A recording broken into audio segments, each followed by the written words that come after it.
Sir, you couldn't think of a single person that would not vote for Hillary Clinton for president? The committee will reconvene, and the chair recognizes the gentleman from California, Mr. Issa, for 5 minutes. Thank you, Mr. Chairman. Mr. Strzok, you were part of the Hillary Clinton email investigation. That's correct? Yes.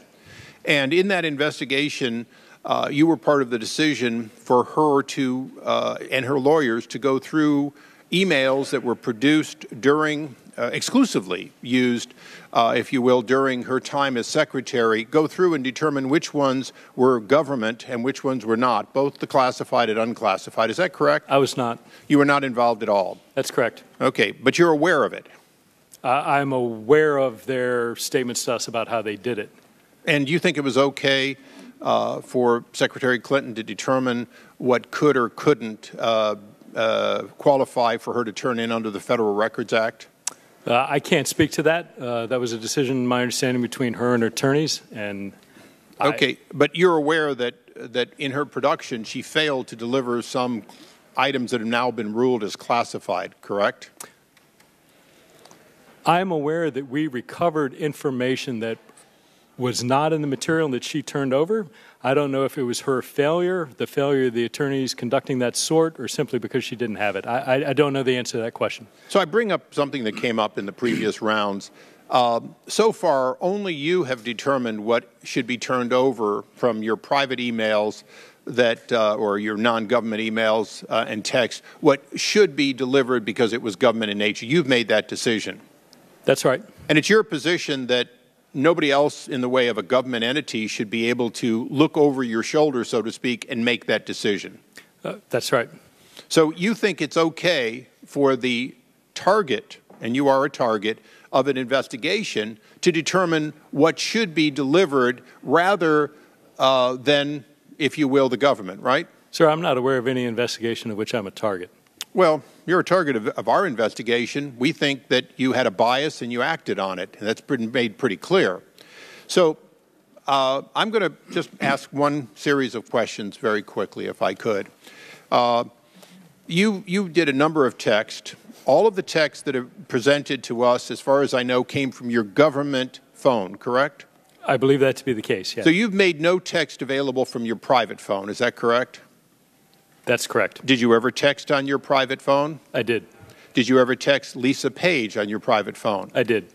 Did you ever text Lisa Page on your private phone similar text to the ones you did on your government phone? By similar, you mean what? Commenting on Mr. Trump or Hillary Clinton or anything else political in nature. I don't specifically recall, but it's probably a safe assumption that yes, I did. So it's likely that they'd be similar. It's a safe assumption. I don't. So your personal phone has likely similar text to the ones that we found on your government phone. That's correct? I would say it has similar expressions of personal belief. Yes. Okay, so in front of you have a one sheet of paper that was presented to you a few minutes ago, and I'm going to just go to a date and then ask you to read your own words. March 4th, 2016. You want me to read this? Yes, please. Yes, sir. OMG, he's an idiot. May 4th, 2016. Now the pressure really starts to finish MYE. July 19th, 2016. Hi, how was Trump other than a douche? Melania? July 21st, 2016. Trump is a disaster. I have no idea how destabilizing his presidency would be. August 6th, 2016. I don't believe I wrote this text, sir. Okay, it's been attributed to you, so we'll go on to the next. Incorrect. August 8th, 2016. Again, and I'll preface it by saying this for context. Ms. Page said, not ever going to become president, right? Right? No, he's not. We'll stop it. Repeat that again. No, he's not. We'll stop it. August 15th, 2016. I want to believe the path you threw out for consideration in Andy's office, that there's no way he gets elected, but I'm afraid we can't take that risk. It's like an insurance policy in the unlikely event you die before you're 40. On October 20th, 2016. I can't pull away and I defer to the chairman whether you or not can just use one letter if you don't mind. What the F happened to our country, Lise? Okay, read it again that way. Sir, did you not, was it not I just intelligible? wanted to hear it you one just more want time. to hear it for me to repeat it. please. Okay, sir. Sure. Happy to indulge you. I can't pull away. What the F happened to our country, Lise? Why in the world do you believe that this committee should not ask for the record of similar text from your private account to find out what else you might have said about insurance policies or about the President of the United States or investigation? That is a rhetorical question. You need not answer, and I yield back. Mr. Chairman, may I nonetheless answer? You may respond briefly, even though he said it was a rhetorical question. I appreciate that, Mr. Chairman.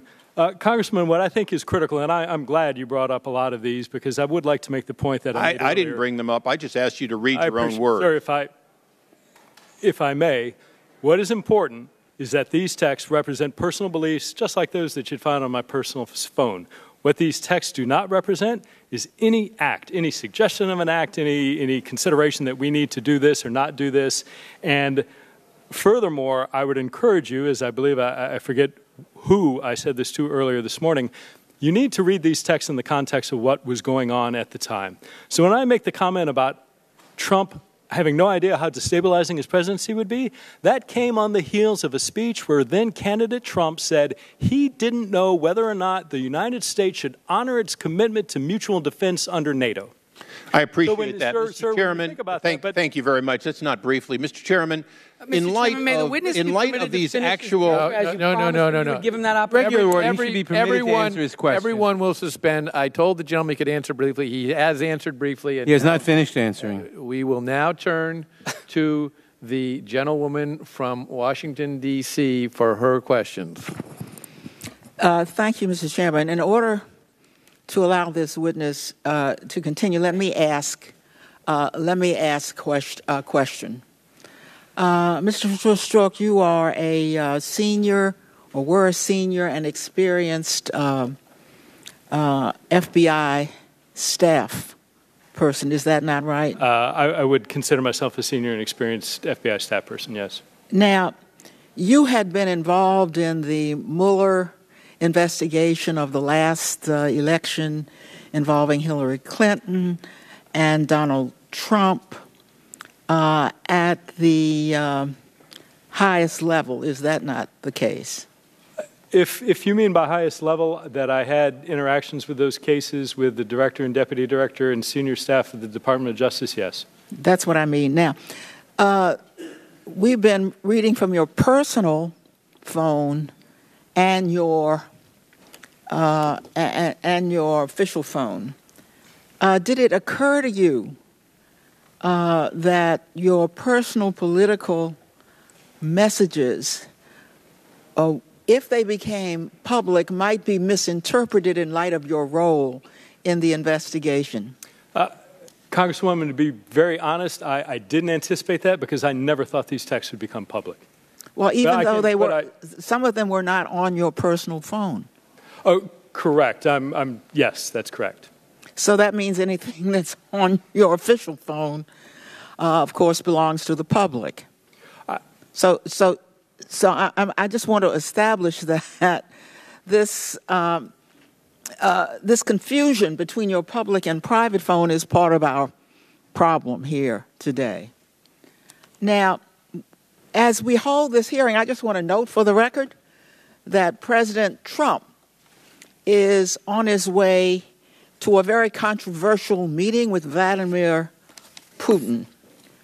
Let me ask you, sir, about a undisputed finding of the Intelligence Committee, and by that I mean the CIA, the NSA, the FBI. These people do not usually speak in such absolute terms, so hear them. We assess Russian President Vladimir Putin ordered an influence campaign in 2016 aimed at the U.S. presidential election. Russia's goals were to undermine public faith in the U.S. democratic process, denigrate Secretary Clinton, and harm her electability and potential presidency. We further assess Putin and the Russian government developed a clear preference for President-elect Trump. We have a high confidence in these judgments. Are these conclusions familiar to you, sir? They are. Are you aware of any finding that undermines these conclusions of the three intelligence committees? I am not. The Senate committee on the other side of the Capitol, under the leadership of a Republican chairman, Richard Burr, and not split in the way our own intelligence committee here in the House, has made a bipartisan finding affirming the intelligence committee's assessments. And I want to quote just briefly from them that the three committees, the Intelligence Commission assessment is a, quote, sound intelligence product. Now, let me indicate something that I had not known before preparing for this hearing, that they not only cited the usual context here in the United States, they quoted public Russian leadership commentary, Russian media reports, all aligned with the body of our intelligence reporting. Were you aware of the confluence of what the Russians were saying and what our own intelligence sources are saying? I believe I understand your question to be between the intelligence community sources and methods and open source reporting, including those from Russia. Yes, I was aware of all those things coming together at the same time. Do you have any reason to believe that the Senate Intelligence Committee or the NSA or the CIA or the FBI or the Office of the Division of Intelligence are on some kind of an effort to discredit President Donald Trump? The gentlelady's time has expired, but you may answer the question. No, not at all. Thank you, Mr. Chairman. Gentlelady from the District of Columbia yields back. The gentleman from Ohio is recognized. Thank you, Mr. Chairman. Mr. Strzok, you were involved in investigating both the matter of Hillary Clinton's private email server and the so-called Russian collusion matter. Is that correct? That's correct. And Ms. Page was also involved in both those. Is that correct? She was not a member of the investigative team for either. She was a senior staff member for Mr. McCabe, who I believe began. But somebody you were communicating with on a fairly regular basis yes, on these matters. Thank you. And you would agree, would you not, that both investigations were supposed to be fair and unbiased? Yes, and that they were. Yet you were both rooting for Hillary Clinton to win, and you both detested Donald Trump. Did you not? I think that's fair to say. Okay. And in fact, as we've learned, you apparently found Donald Trump's supporters detestable too, like those around Loudon, Virginia, as we've already heard, whom you called ignorant blanks. I'm not going to say that here. And that you had visited a Southern Virginia Walmart and could smell the Trump support. Now, I have to say, when I read those communications and when I hear them here, those between the two of you, specifically what you had to say about Trump supporters, it reminded me of something that Hillary Clinton had said about Trump supporters. She found them, what did she call them? Deplorables. And I would submit that it was your and Hillary Clinton's smug view of Donald Trump's supporters that was truly deplorable.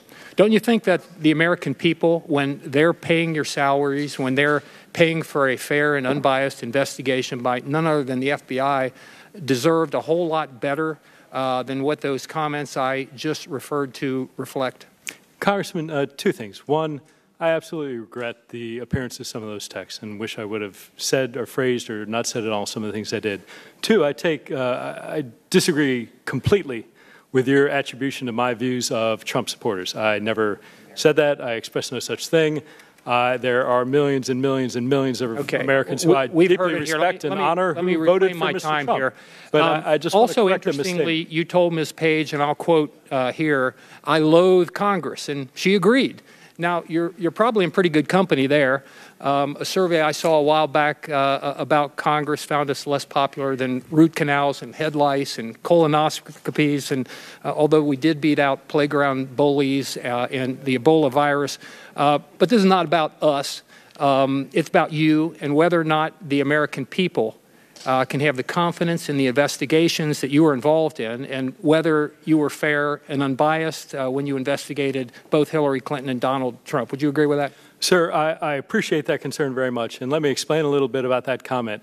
I have the utmost respect for Congress, for its role in oversight, for its role in passing laws, for any of the functions. What I was stating in that comment was the efforts by some to turn legitimate oversight activity into unwarranted we appreciate there's a criticism of the FBI for the FBI doing nothing but doing its job. There's a lot of us up here that don't like Congress particularly, too. So I would. There's probably a lot of the American people, the vast majority, would agree with you on that. Mr. Strzok, you were removed from the Mueller investigation, correct? Yes. But for the most part, all the others that were there are still there, correct? I can't speak to the current staffing and personnel of the special counsel. Let me tell you who they are. Greg Andrus, who gave $1,000 to the Democrat running to hold the Senate seat previously held by Barack Obama, and $2,600 to Democrat Senator Gillibrand, and $0 to the Trump campaign. He's still there. And Rush Atkinson, who donated to the Clinton campaign, and $0 to the Trump campaign. He's still there. And Kayleigh Freeney, who contributed to both the Obama presidential campaigns and the Hillary Clinton's campaign, and $0 to the Trump campaign, still there. And Andrew Goldstein, who donated $3,300 to both Obama campaigns and $0 to the Trump campaign, still there. And Elizabeth Prelogar, who, by the way, clerked for liberal Supreme Court Justices Ruth Bader Ginsburg and Elena Kagan and contributed to both the Obama and Clinton campaigns, and $0 to the Trump campaign, still there. And James Quarles, who contributed to the Democratic presidential campaigns of Dukakis and Gore and Kerry and Obama and Hillary Clinton.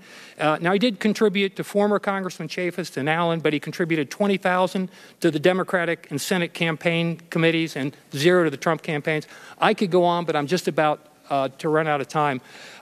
Suffice it to say that 9 of the 16 investigators still on the case gave to Hillary Clinton or Barack Obama or to both, and none gave to Trump. Now, shouldn't such a wide disparity in political support of one party over the other give the American people concern that even though you are off the Mueller team, that the fairness and lack of bias that President Trump deserves and the American people deserve just might be lacking here? The gentleman's out of time, but the witness may answer the question. Thank you, Mr. Chairman. Sir, what I'd tell you is this, and what I'd ask you to tell your constituents is this.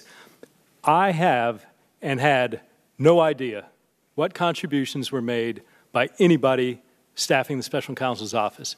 What I can tell you and what I'd ask you to relay to your constituents is the men and women that I saw, the attorneys, the agents, the analysts, were the most remarkable, bright, patriotic, hardworking people that I've ever had the honor of working with.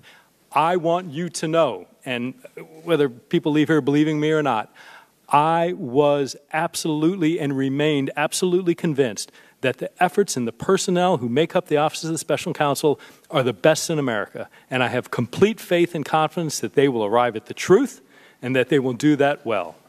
The gentleman from Ohio yields back. The gentleman from Tennessee is recognized. Thank you, Mr. Chair. Mr. Strzok, I don't know where to start. If I could give you a Purple Heart, I would. You deserve one. This has been an attack on you and in a way to attack Mr. Mueller and the investigation that is to get at Russia collusion involved in our election, which is what this committee should be looking at. A direct strike at democracy and what this country's about, and free and fair elections, keeping us independent of who is our foe, not our competitor, our foe. I just returned from the OSCE in Berlin. And there is little question among our allies and people and diplomats throughout Europe that Russia is an antagonistic country that is trying to wreak havoc in the Baltics, in the Balkans as well. They tried to use assassination to try to influence the elections in Montenegro, what they've done in Ukraine with Crimea and the Donbass, what they've done in Georgia, what they've done in Moldova. They are the bad guys. And you've dedicated most of your life to working in counterintelligence. One of your big cases, I think, was Donald Heathfield and Tracy Ann Foley. Is that correct? Yes, sir. And that was how many Russian folks did you expose and bring to justice? Well, that was a long, large investigation that a tremendous number of extraordinary people worked on. There were ultimately, I believe, 10 roughly Russian illegals that were here. But I started out in the early days and was honored to start out and Again, that ran a decade. And how many Russians were deported for that? Sir, if memory serves, 10 or 11, but I'm not certain on that number. Pretty good case that you worked on. A good job. Case. Did you work on Russia primarily when you were at the FBI in that area? At that period, early on, yes. Are there some things you can tell us about the Russians that maybe we should know before the president meets with Mr. Putin, his very good friend, and a man he cannot say anything bad about? Well, sir, I can speak to my experience as a national security professional in the FBI.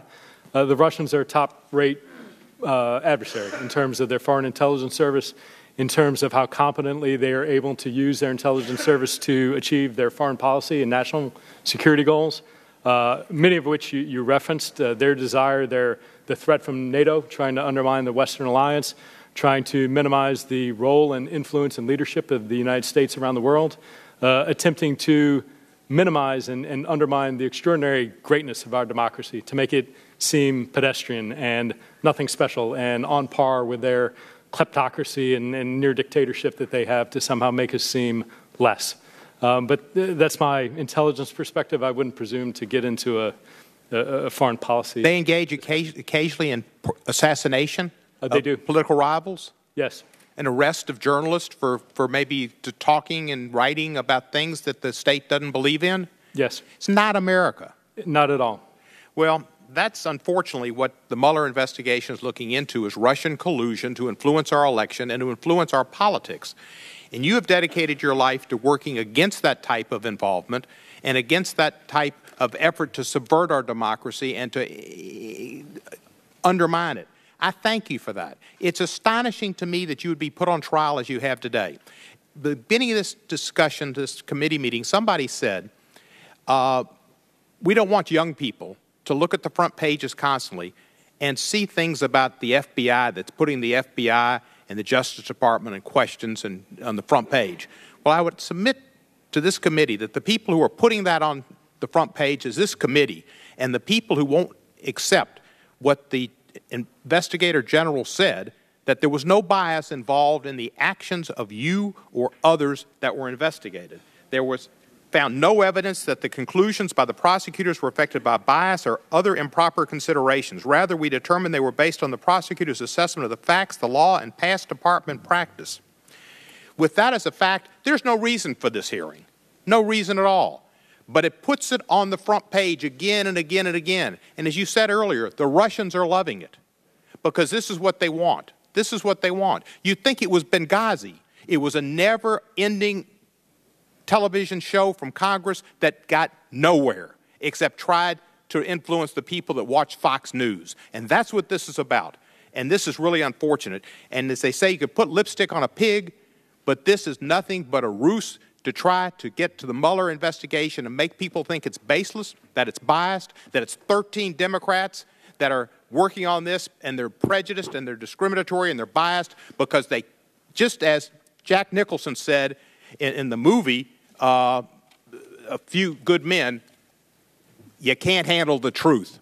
And the truth is, this is the most corrupt administration ever, and it's going to be exposed by Robert Mueller. Thank God. I yield back, and I thank you. The gentleman from Tennessee yields back. The gentleman from Ohio is recognized. Mr. Jordan. Thank you, Chairman. Agent Strzok, did you provide any information to reporters, journalists, or media personalities about anything related to Trump-Russia investigation in 2016, 17, or 18? No. Did the press ever talk to you, Agent Strzok, about this issue? Did they ever come to you? The Trump-Russia collusion investigation? Did the press ever come to you? I'm asking first, did you talk to them? I'm asking now, did they ever come to you about anything related to Trump-Russia investigation in 2016, 2017, or 2018? I received a number of calls from various members of the media, particularly when I returned from the Office of Special Counsel. In every instance, I referred. Prior to going on the Special Counsel team, did you get any inquiries from the press that you took? Not that I took. I referred them to the Office of Public Affairs of the FBI. Have you read the dossier? I have. Okay, and you wrote about it too, didn't you? I don't know what you mean by writing about it. We got an email that you sent. It should be presented there, or should be in front of you there. I want you to take a look at this. This is an email you wrote to Lisa Page, Bill Priestap, Jim Baker, Jim Rubicki, and CC'd Andy McCabe. Subject line is BuzzFeed's about to publish the dossier. You familiar with this email? I am. All right. says this: comparing now, the set is only identical to what McCain had, parentheses, it has differences from what was given to us by Corn and Simpson. Did you write all that? Congressman, let me answer it this way. The first, if I could address the chairman. Over the break, I was authorized by the general counsel. Hang on a second. I just want my time stopped if you could. Are you addressing me or the chairman? I'd like to address the chairman time. because this is all going to come together in an answer.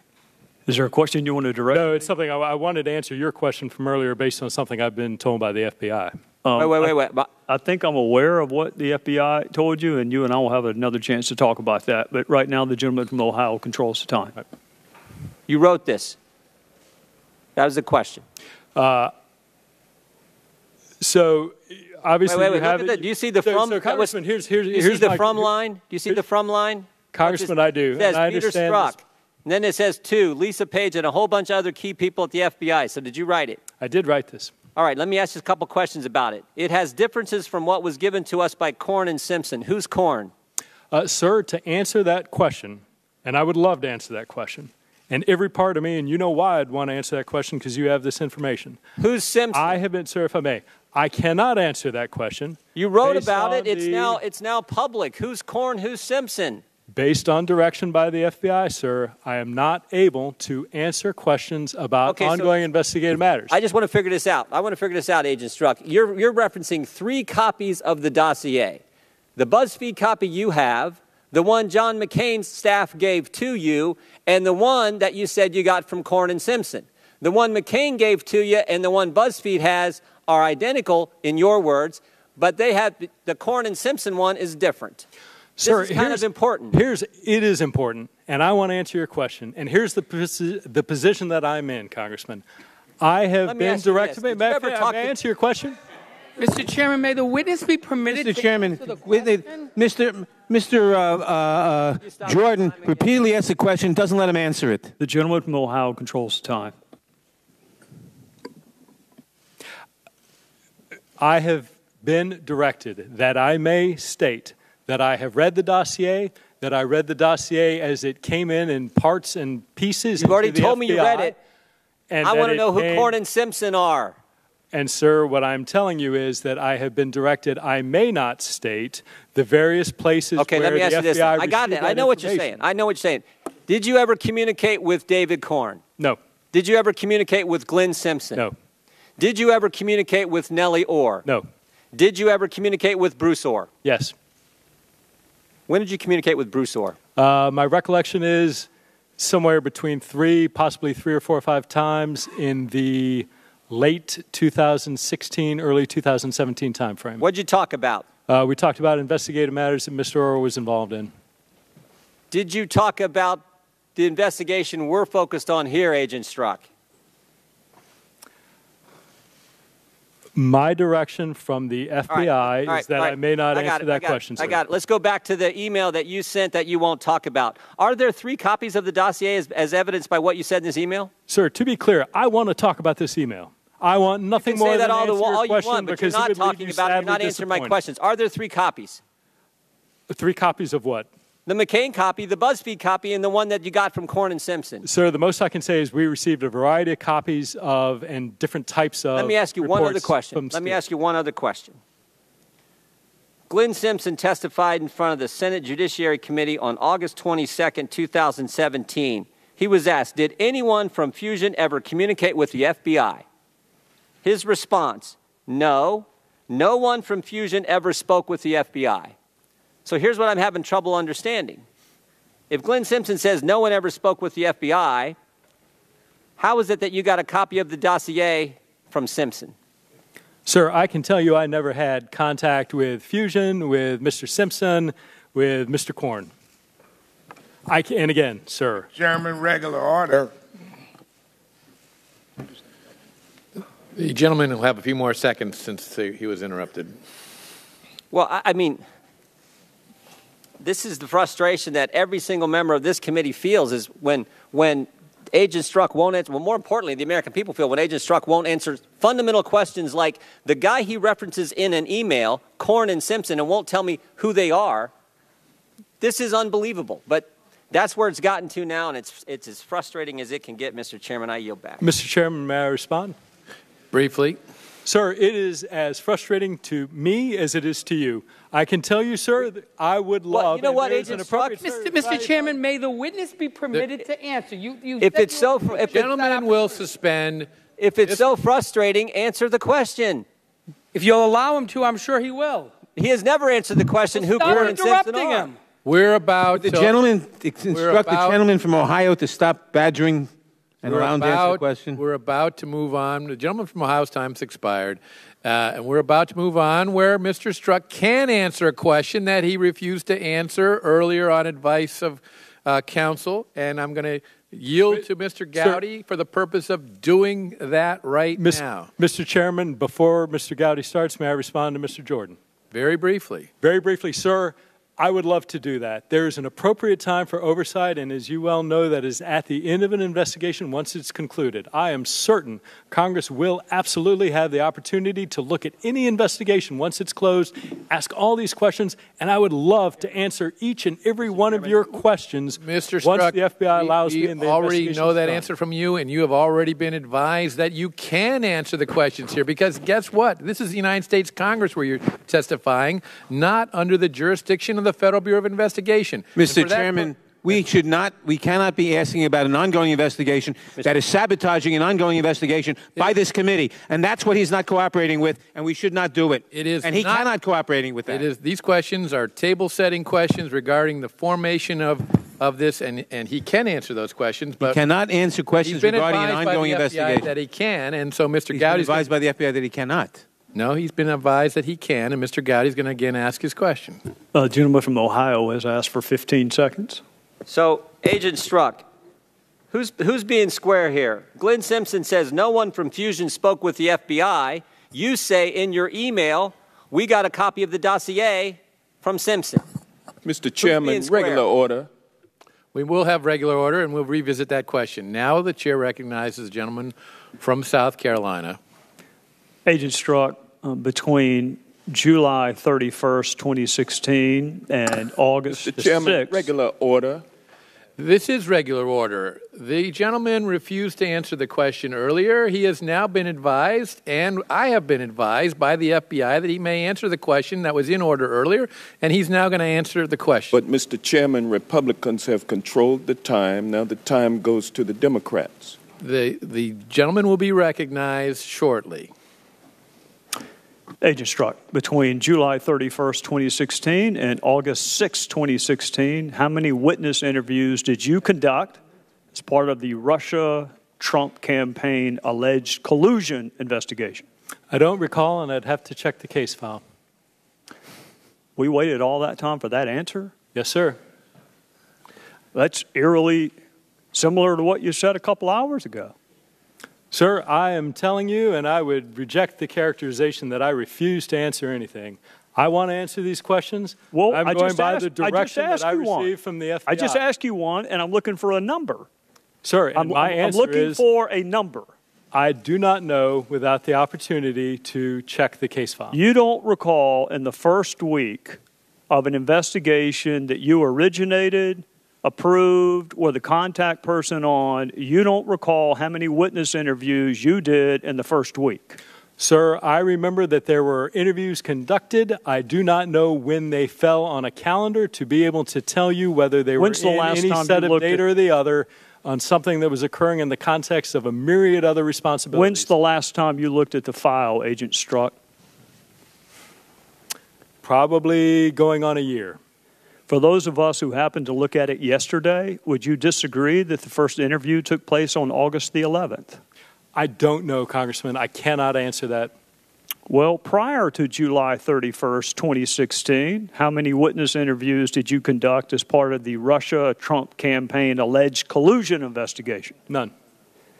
So none before July 31st, which would be none at the time you said what you said in that text on July 21st.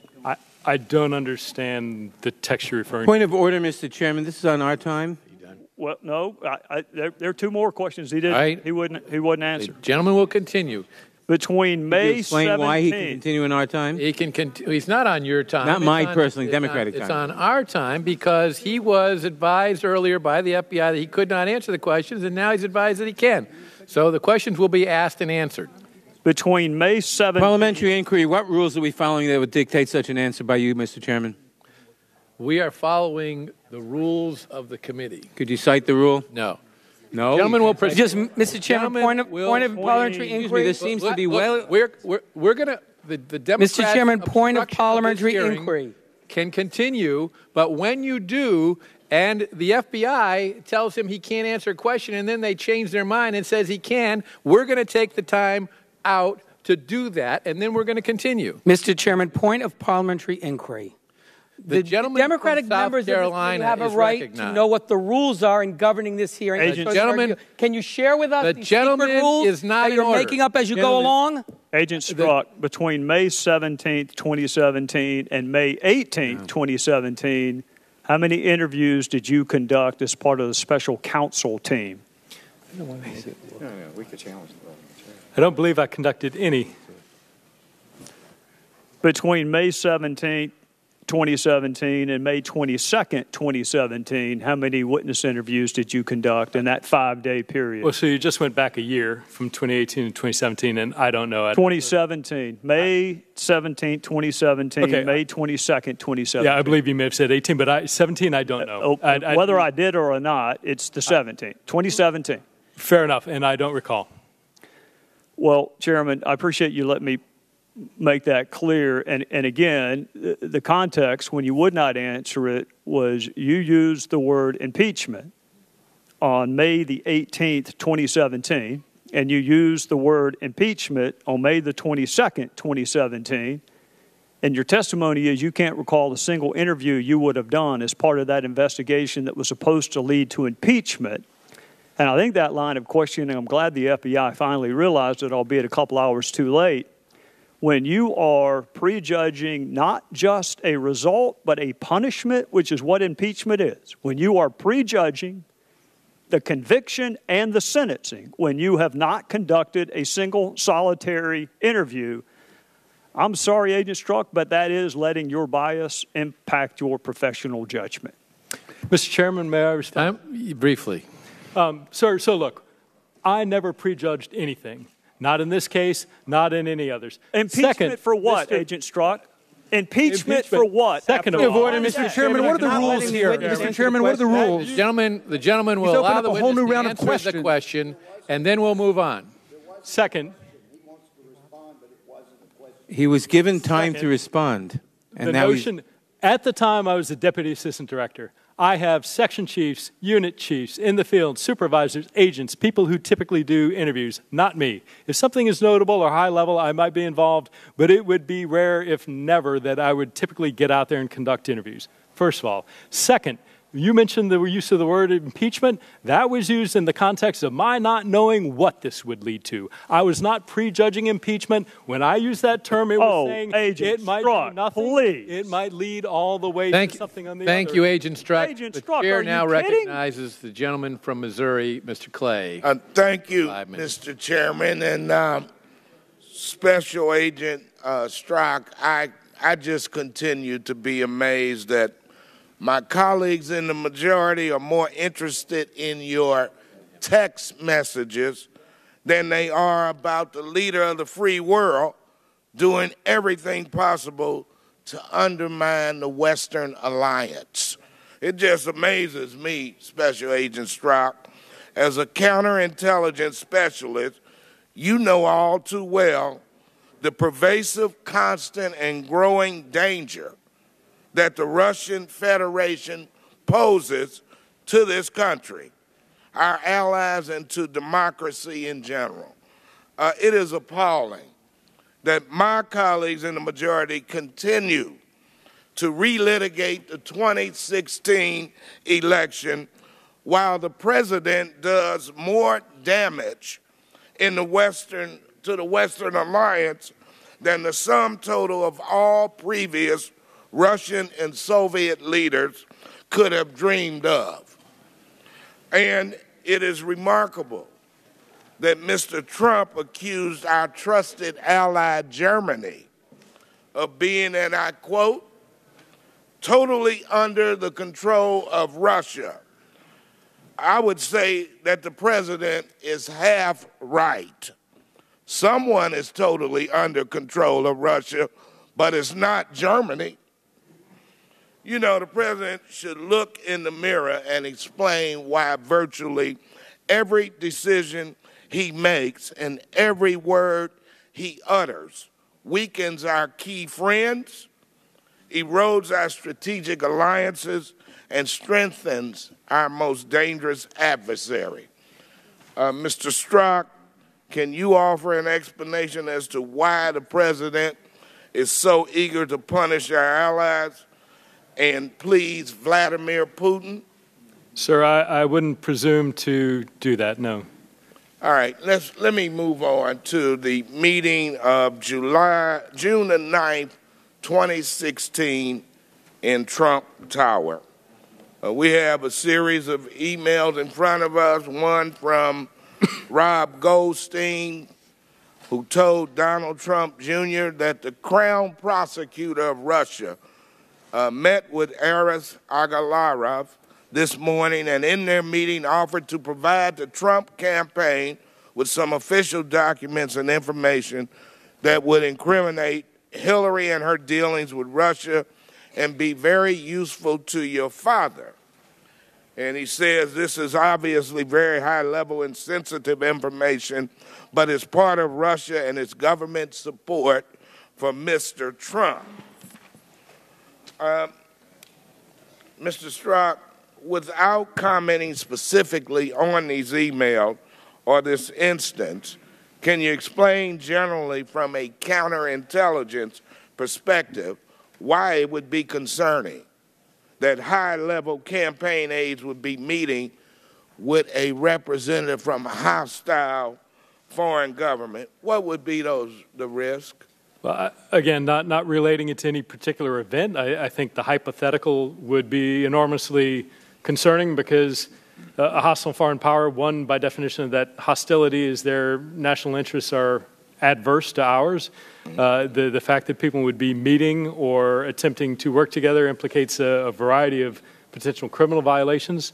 I think it would give concern about the motivations and the actions of the people involved and whether or not whose interest, whether America's or that hostile foreign powers they were truly working towards. And when campaigns are given defensive counterintelligence briefings, are they generally instructed to report foreign interference attempts to the FBI? That is typically part of a CI defensive briefing, yes. I want to thank you so much for your responses and your patience. And you know, today's hearing is a sorry display on the part of my Republican colleagues who have put the defense of the president over the ultimate responsibility we in Congress have to protect our national security. All of you should be ashamed of yourself. And, Mr. Chairman, I yield back. The chair recognizes the gentleman from Iowa, Mr. King, for 5 minutes. Thank you, Mr. Chairman. To start this off, I'd like to yield to the gentleman from South Carolina for a brief presentation. Thank the gentleman from Iowa. Agent Strzok, do you have your text in front of you? I do not. Can you, well, let me read one to you, and you tell me whether or not you recall saying this. On May the 18th, 2017, who gives I'll give you a hint, it starts with F, one more AD versus an investigation leading to, guess what that last word is? Sorry, I recall the text. It's impeachment. Impeachment. The day after Mueller was appointed. How about on May the 22nd? Do you remember that text? Do you have that one in front of you? I do not. Well, here, let me see if this refreshes your recollection. This is you in response to something Lisa Page sent you. I'm torn. I think, no, I'm more replaceable than you are in this. I'm the best for it, but there are others who can do it. Okay, you're different and more unique. This is yours. Plus, leaving an SC having been an SC, resulting in an, guess what that next word is? I'm sure you've got it, sir. No, well, you wrote it. Are you asking me what it's? Yeah, what is? What do you think it is? I don't need to guess. Impeachment, sir. Impeachment. 5 days. 5 days after Mueller has been appointed special counsel, and you're already talking about impeachment twice. I thank the gentleman from Iowa. Mr. Chairman, may I respond, please? The gentleman at the conclusion of Mr. King's time, you may. Mr. Strzok, I'm over here now to your left, and I wanted to point out that you repeatedly stated here before this committee that you separated out your personal beliefs from any action that you took. You'd agree with that, I'm confident. And as implausible as that sounds to us, we've listened to a dogmatic defense of the implausible argument that no matter how biased you were, no matter how profane in that bias you were, it didn't affect your judgment or your decisions. Now, that's a tough argument to make, but I recall your response to Mr. Duncan of Tennessee on that topic, and you said, I don't agree with the characterization of my views as biased. Do you hold with that position that your views are not biased, whether or not they colored your activities as an agent? I believe they did not color them, and I believe they are not biased. The derogatory texts that you delivered that have been before this committee for the better part of this day don't reflect a bias. They don't, sir. And why? Because So not a single representative of the IG has been able to demonstrate a single act, not one indicating bias. Not one. Reclaiming my time, Mr. Strzok. It's one thing to say that you found a way to wall off your bias, but it's not possible to take under oath and tell the American people in this committee that there's not bias. If there's never ever, the evidence of this bias is replete throughout this evidence, throughout these documents that we have. Let me take you another place. Were you involved in the questioning of Hillary Clinton on July 2nd, 2016? Yes, I was. I'm pausing because I think it was second or third, but if you represent it's the second, it's the second. The second is the date that I believe we worked with. But in any case, in that room, how many agents were in that room? 3, including myself. And were there any other representatives of the executive branch of government? There were. And who were they? 5 attorneys from the Department of Justice. 5? Yes, sir. 5 attorneys from the Department of Justice and 4 then from the FBI? No, sir. Including yourself? No, sir. A total of 8 people. 3 FBI, 5 DOJ. And then the people in the room with Hillary Clinton were Carol Mills, Secretary Clinton, 1, 2, 3, I believe 4 other attorneys, 4 or 5. Sir. I see. And did you record any of that interview? And can you tell me how long that took? We did not record it. My recollection is that it took several hours. I don't recall the exact time.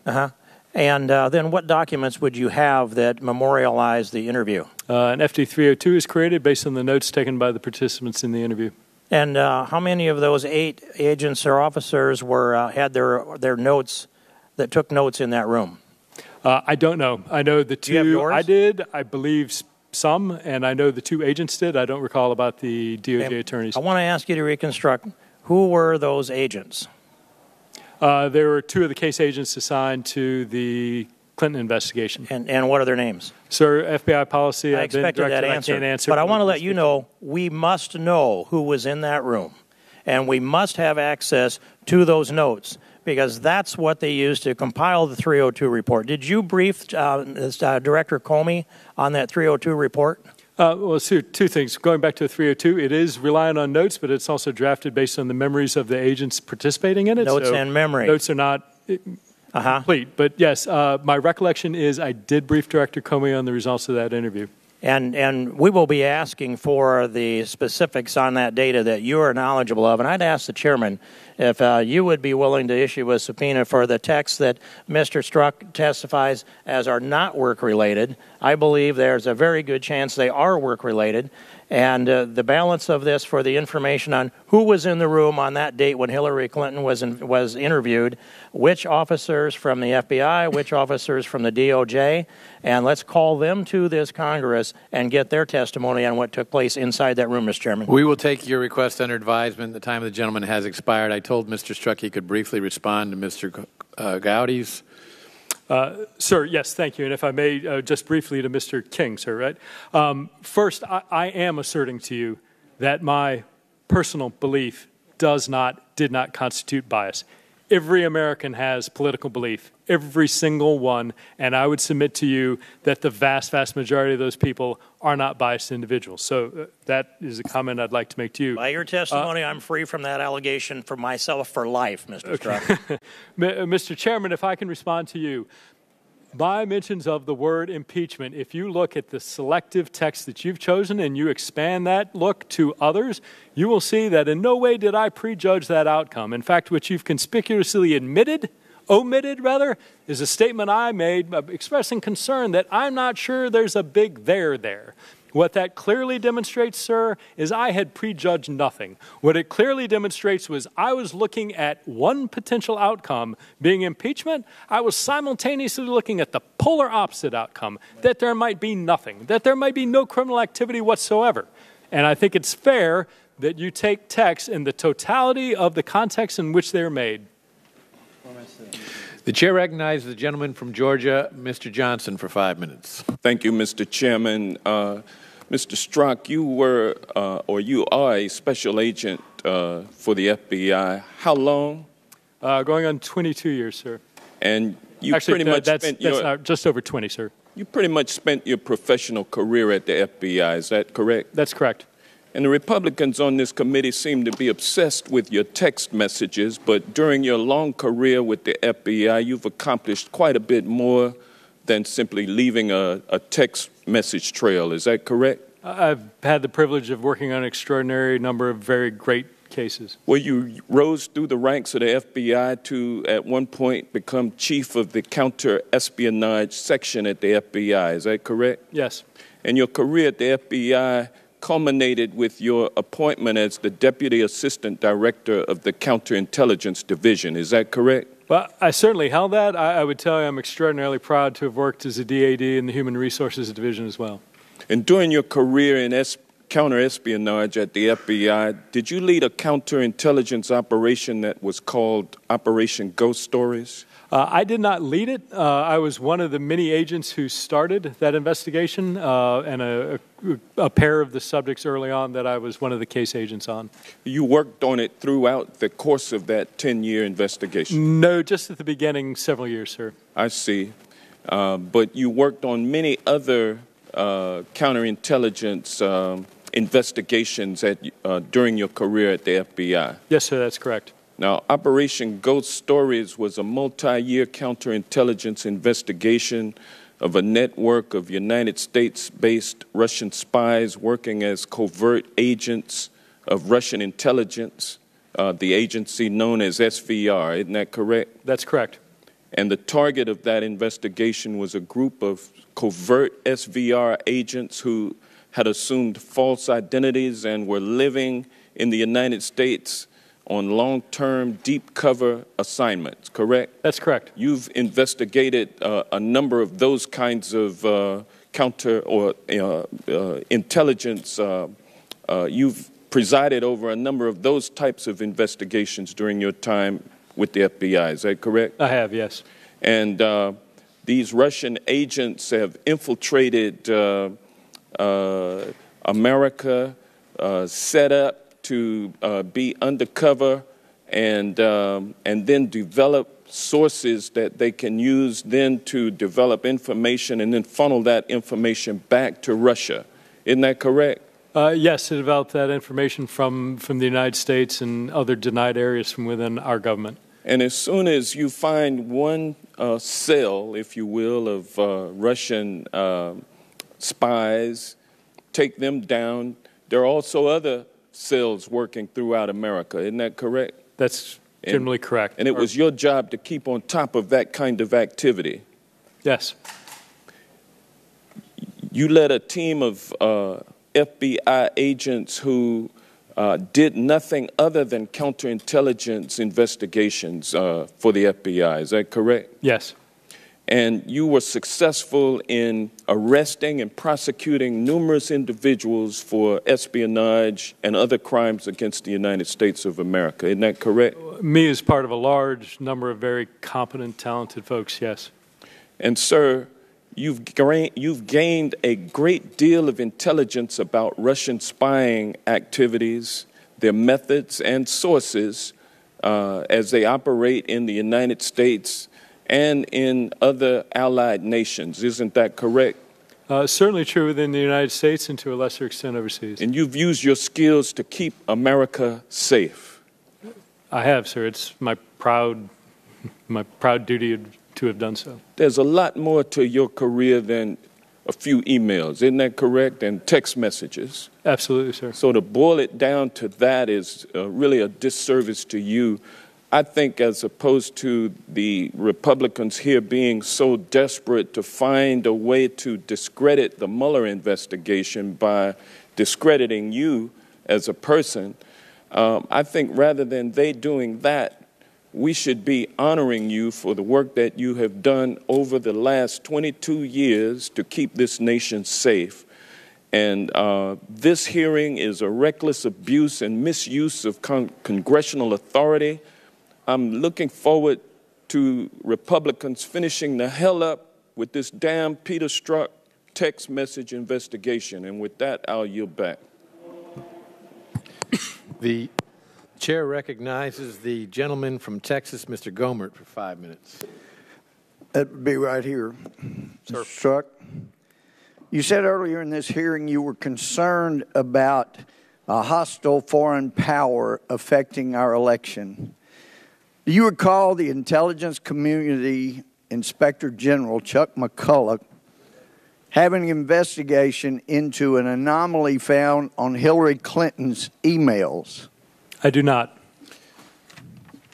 Well, let me refresh your recollection. The Intelligence Community Inspector General, Chuck McCulloch, sent his investigator, Frank Rucker, along with an ICIG attorney, Jeanette McMillan, to brief you and Dean Chappelle and two other FBI personnel that I won't name at this time about an anomaly they had found on Hillary Clinton's emails that were going to and from the private unauthorized server that you were supposed to be investigating. Now, do you remember it? I remember meeting Mr. Rucker on either one or two occasions. I do not remember the specific content or discussions. Well, I'll help you with that too then. Mr. Rucker reported to those of you, the four of you there, in the presence of the ICIG attorney, that they had found this anomaly on Hillary Clinton's emails going through her private server. And when they had done the forensic analysis, they found that her emails, every single one except for four, over 30,000 of them, were going to an address that was not on the distribution list. It was a compartmentalized bit of information that was sending it to an unauthorized source. Do you recall that? Sir, I don't. Well, he went on to explain it, and you didn't say anything. No. You thanked him, you shook his hand, but the problem was that it was going to an unauthorized source that was a foreign entity unrelated to Russia, and from what you've said here, you did nothing more than nod and shake the man's hand when you didn't seem to be all that concerned about our national integrity of our election when it was involving Hillary Clinton. So the forensic examination was done by the ICIG, and they can document that, but you were given that information and you did nothing with it. And one of the things I found most egregious with Mr. Horowitz's testimony, and by the way, Horowitz got a call 4 times by someone wanting to brief him, leaving messages telling him about this, and he never returned the call. He had 500 pages of bias that he gave us, and then he threw a bone to the Democrats and said, but we can't find bias. And let me tell you, when you have text messages Mr. Strzok, the way you do, saying the things you did, you'd been better off coming in here and say, look, that was my bias. And you kind of get around to that a little bit when you say, hey, everybody's got political views. Those are called biases, and we all have them. And you have come in here and said, I had no bias. And you do it with a straight face. And I watched you in the private testimony you gave. And I told some of the other guys, he is really good. He's lying. He knows, we know he's lying. And he could probably pass a polygraph. It's amazing. Mr. Chairman. No, this is my Mr. time. Chairman, I'm sorry. Point of order. This point of order. No. The gentleman will state his point of order. A member of this committee just asserted that this witness, who is under oath and a former agent of the FBI, lied. There is no evidence of that. I ask him to withdraw it. I do not withdraw it. He is not a member of Congress. It's not a violation of the rule. And just as you have been expressing bias through your members about what a hero... There is not a single person on this committee who has ever characterized a witness Gentleman as from lying. Rhode Island. Gentleman, it's my time. That's a disgrace. Gentleman from Rhode Island will suspend. Him. No, the disgrace Mr. is what this man has done. The gentleman from Texas will suspend for a moment. There is the disgrace. And it won't be recaptured anytime soon because of the damage you've done to the justice system. And I've talked to FBI agents around the country. You've embarrassed them. You've embarrassed yourself.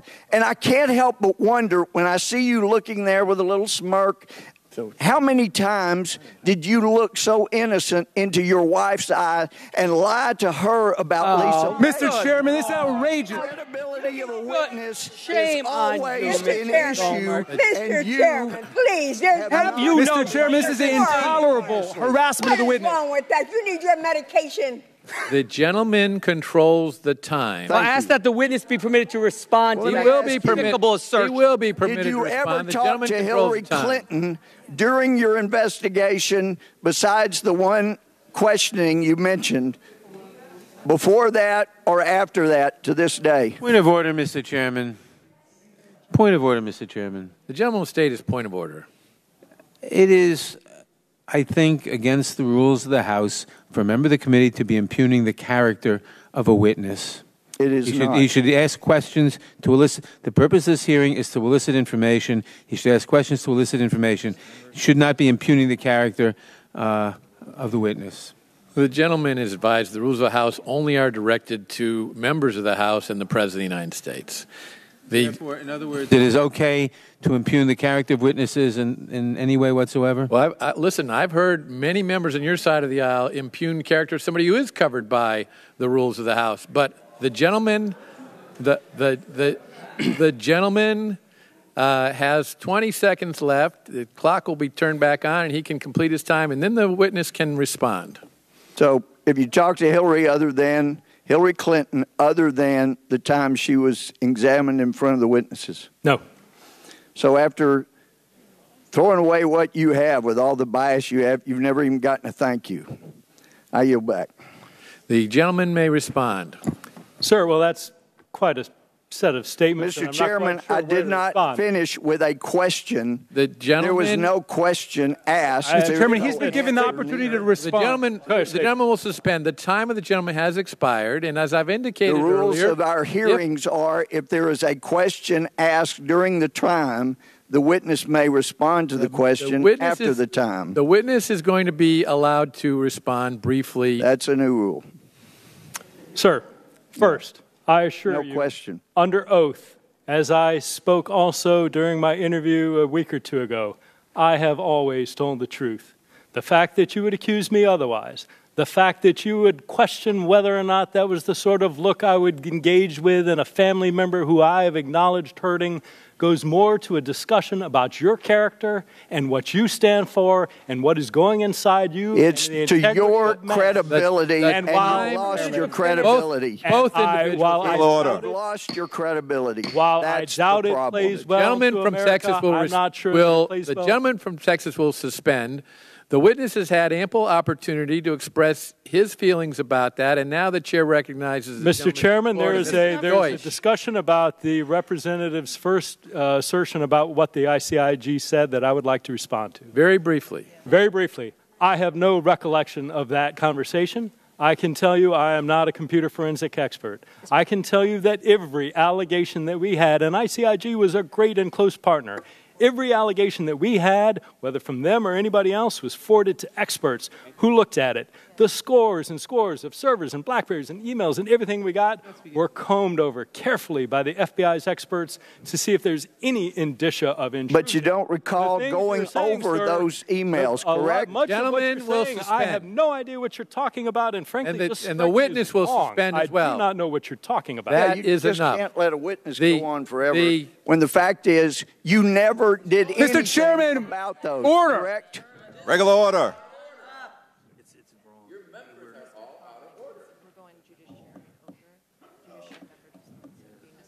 You didn't do anything about it.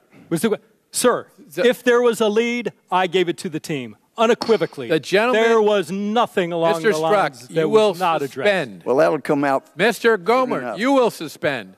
Mr. Deutsch, I apologize. I've been instructed by the ranking member that we're going committee to committee, so the next gentleman who's going to be recognized is the gentleman from Virginia, Mr. Connolly, for 5 minutes. Wow.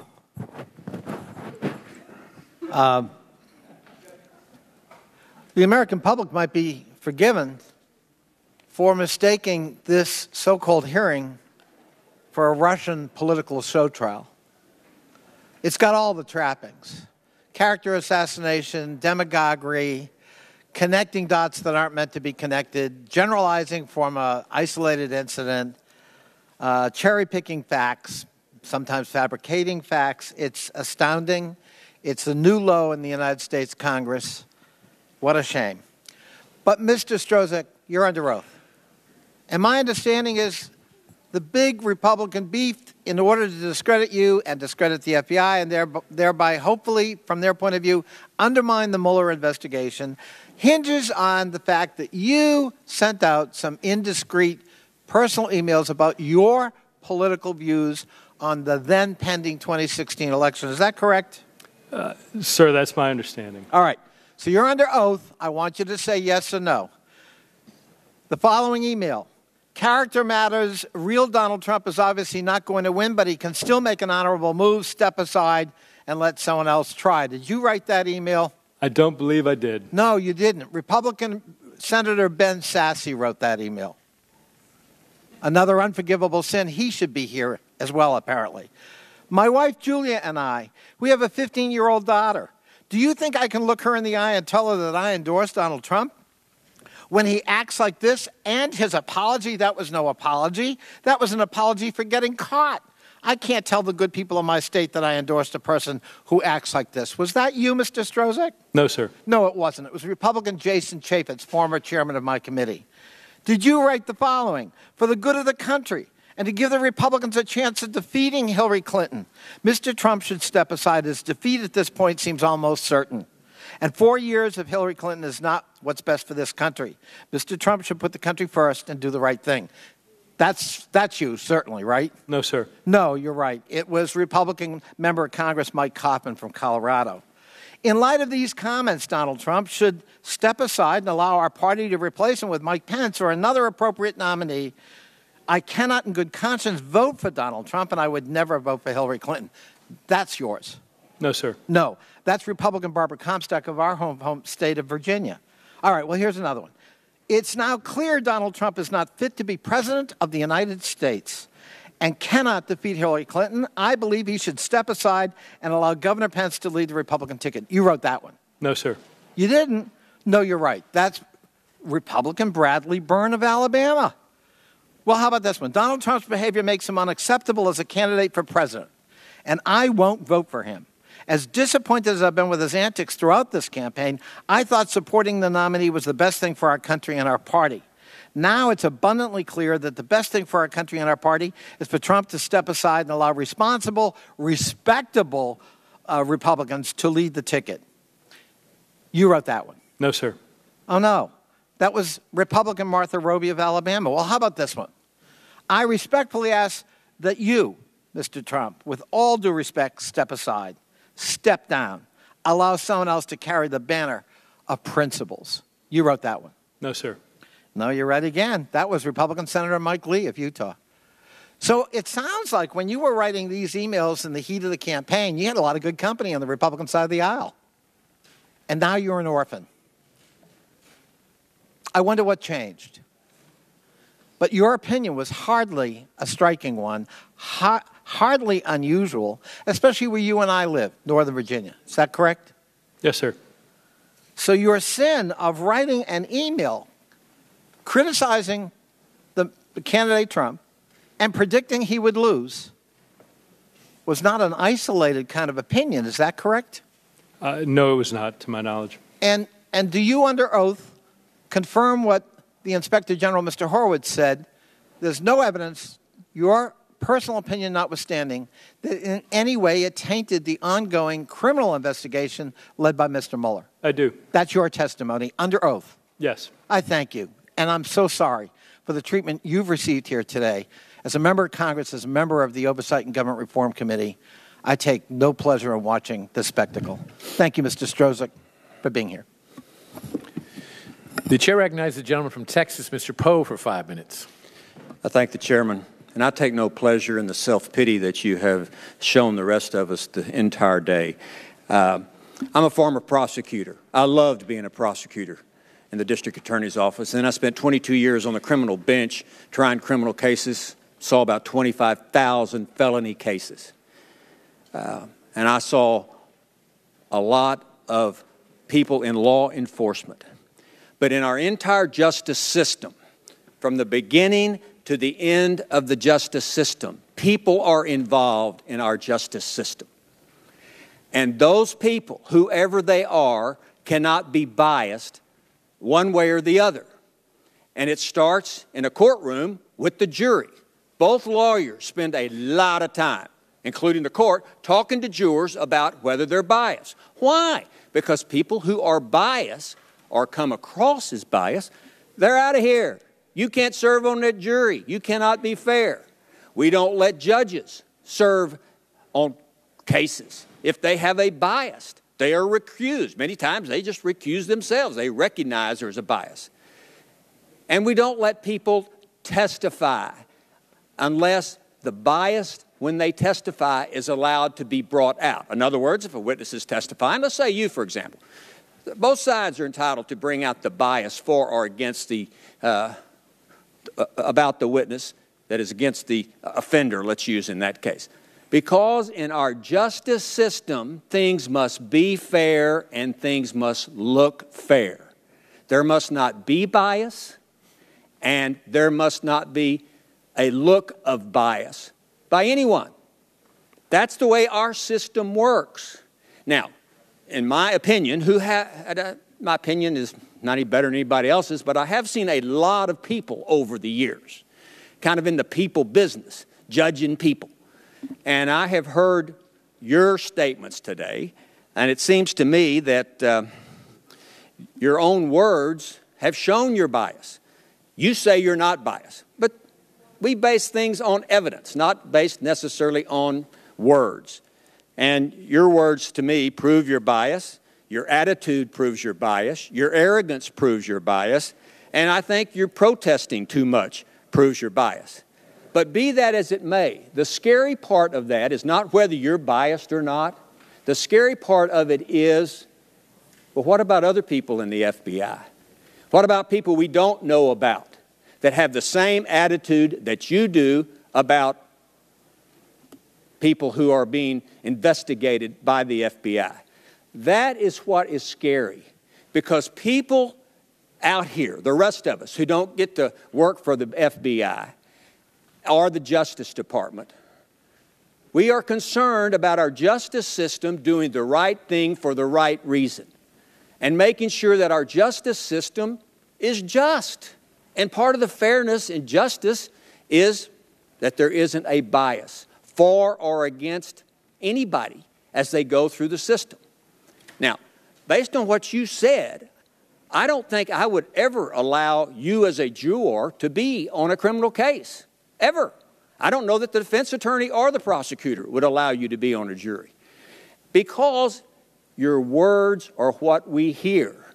Your protesting just seems to make those words more of a show of your bias. The comment that you're going to stop him in an email or a text or something, that not only shows your bias, that shows that you're going to act on your bias and you're going to stop President Trump. That's the way it comes across. The evidence comes across. So, how do you assure us that the attitude that you have shown us today of the text messages and all of these things that we've been talking about, how do we know that's not rampant throughout the FBI? How do we know that? Sir, what I would answer to you... Can you just answer that question? Yes. How do we know that there's not bias in the FBI in this particular investigation or other investigations? How do we know that? Sir, the way you do that is exactly what you suggested. You look to the evidence. You look to the actions of the men and women of the FBI in the conduct of their cases. You look to my actions in the conduct of the investigations.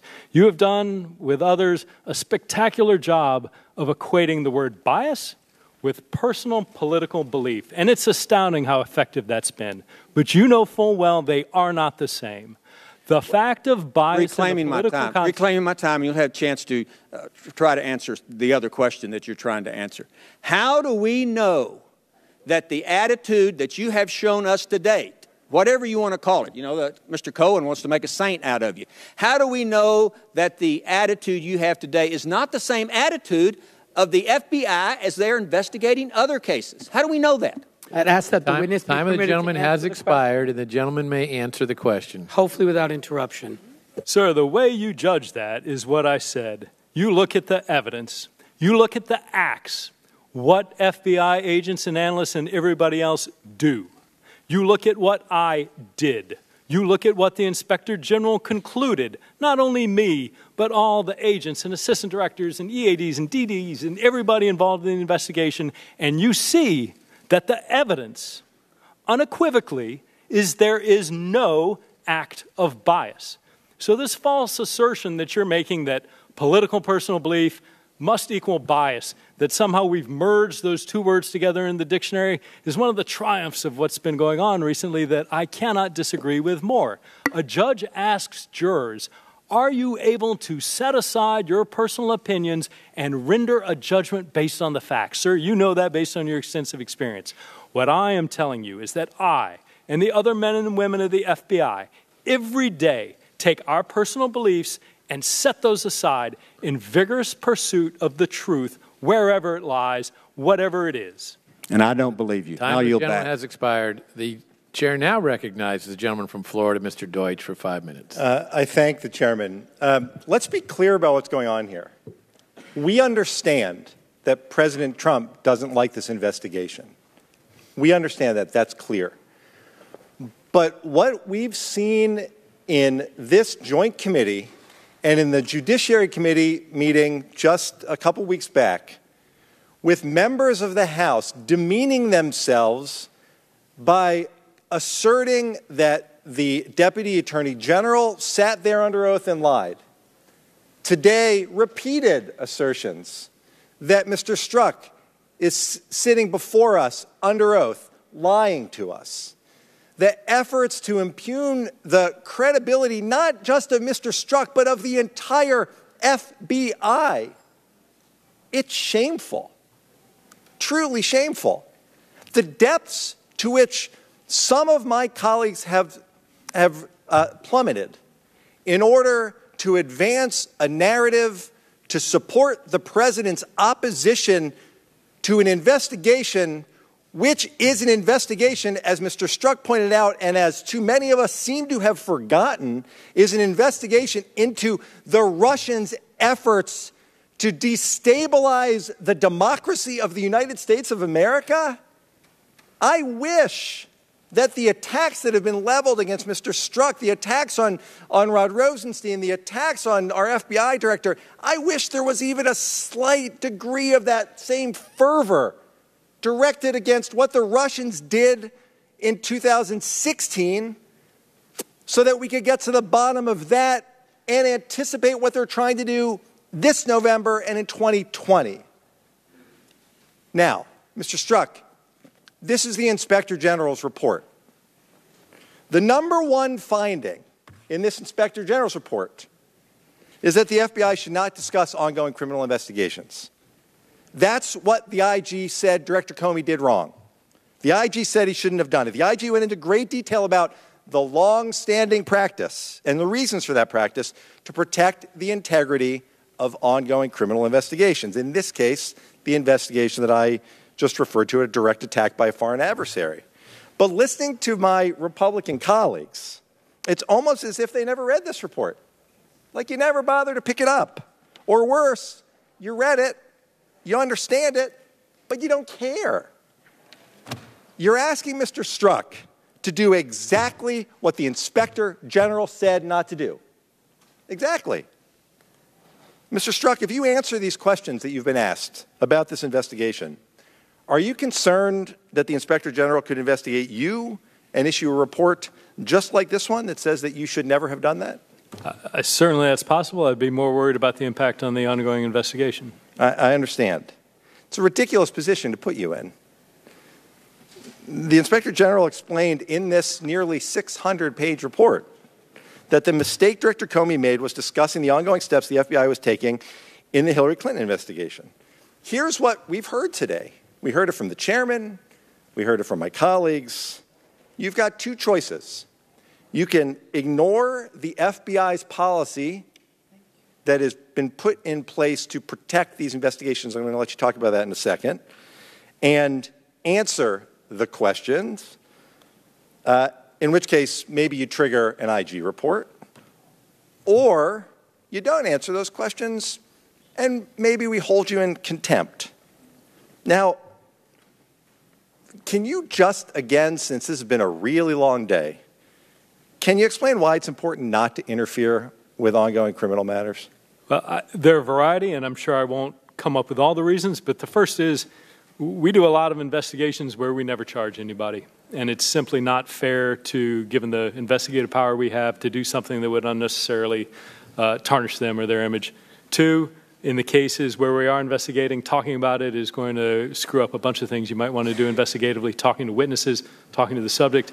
And then finally, you want somebody to have a fair trial. And if we're talking about it or putting our finger on the scale, it would just be horribly inappropriate and against what we stand for in the criminal justice system. And the negative consequences on the outcome of that investigation? Would be tremendous. Would adversely impact potentially the ability to get a fair trial, to conduct a competent investigation, to conduct one that arrived at the truth. Right. Mr. Strzok, I appreciate that last comment, and I would just urge my colleagues that in the midst of this apoplexy that seems to be breaking out among so many of my colleagues, that we remember that ultimately what we're really trying to do here is get to the truth. And the truth that we need to get to is exactly what a hostile foreign adversary did to interfere with our democracy. Let's please keep that in mind as we move forward. Let's make that the focus. That's what the American people are expecting. That's what they're counting on us to do. Get out of the way. Let this investigation go forward. Let's get to the truth. I yield back the balance of my time. The gentleman from Pennsylvania, Mr. Marino, is recognized. 5 minutes. Thank you, Chairman. Mr. Strzok, I have here, and I'm sure you're familiar with it, the Ethics Handbook of Department of Justice, of which the FBI falls under. Yes. And there are several paragraphs that I want to read to you. First one is General Principles of Ethical Conduct. Continued. Employees shall endeavor to avoid any actions creating the appearance that they are violating the law or the ethical standards set forth. Whether particular circumstances create an appearance that the law or these standards have been violated shall be determined from the perspective of a reasonable person with a knowledge of the relevant facts. Next one is appearance of impropriety. An employee shall endeavor to avoid any actions creating the appearance that the employee is violating the law or the ethical standards set forth in these guidelines. Furthermore, it states, for employees for whom a security clearance is required, and you do have a security clearance, correct? Today I do, yes. You've had one for quite a while, Yes. other than the circumstances. Yes. For performance of their official duties, prohibited conduct, and more may be grounds for suspension or revocation of a clearance. This could also result in adverse disciplinary action, including suspension or removal. Under the Hatch Act, all federal employees may vote, express opinions, and make political contributions under the Hatch Act. Active participation in partisan political activities by federal employees is restricted. And employees, and I want you to listen to this very carefully, serving in certain positions are more restricted than others. I think you are a person that falls into that category as well. I am just actually disheartened about the situation that you are in. And I say this with no prejudice, and I think you are your own worst enemy. You have an answer for everything. You have an attitude that is very obvious today, and you are the kind of witness that you and I, as a prosecutor for 18 years, a district attorney and a U.S. attorney, would love to get on the stand. And the reasonableness of the statements that you made, and I'm not going to get into the language, but the repetitiveness of it. Where was your judgment? What were you not thinking when you were sending the emails and the statements that you made and the comments in that of the people in Virginia? I would expect someone of your caliber to be way above that. You got carried away. You got impressed with yourself, and you're in a position that I'm sorry that that's the case. But if you are trying to draw a distinction, a wide distinction between bias and political opinion, there's not the wide distinction that you are drawing at this point. Because I would bet the farm that if you were sitting next to me as the investigating prosecutor, and I was the prosecutor, and Judge Poe or another judge were handling the case, whether it's civil or criminal, you and I would be pointing out the biases that I see that you have exhibited here. I just don't understand your judgment based on your background, and you may respond to that. Sir, I appreciate your comments, and I appreciate your concern. The first thing I would tell you is I'm disappointed if you did not understand the amount of regret that I expressed from the beginning of my opening statement to the harm and damage that this has caused people I love and the institution I love. I do understand that now, sir. But it's in hindsight. And people like you and I that are here to protect the citizens, we should be thinking of this before. Congressman, without question, and I would absolutely agree with you that there are things that I regret in retrospect. And I hope that comes across today. I know a large portion of today has been combative in a way that has nothing to do with my sense of regret and remorse.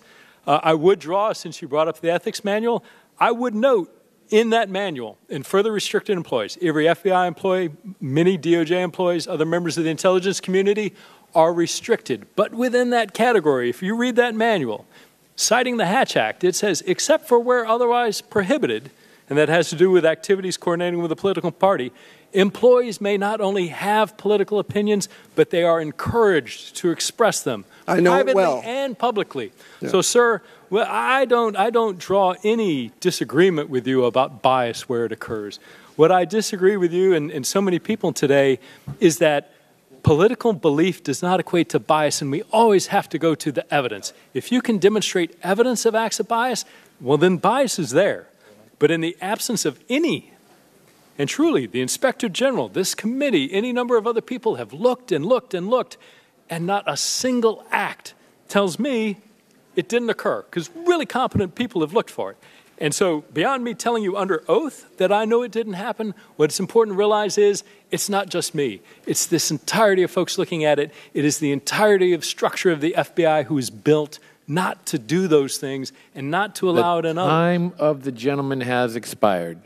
The chair recognizes the gentlewoman from Illinois, Ms. Kelly, for 5 minutes. I know it's been a long day for you, so I will keep it simple. Some questions will be repetitive, but if you could just say yes or no. In your time at the FBI, have you ever investigated a member of the Democratic Party? Yes.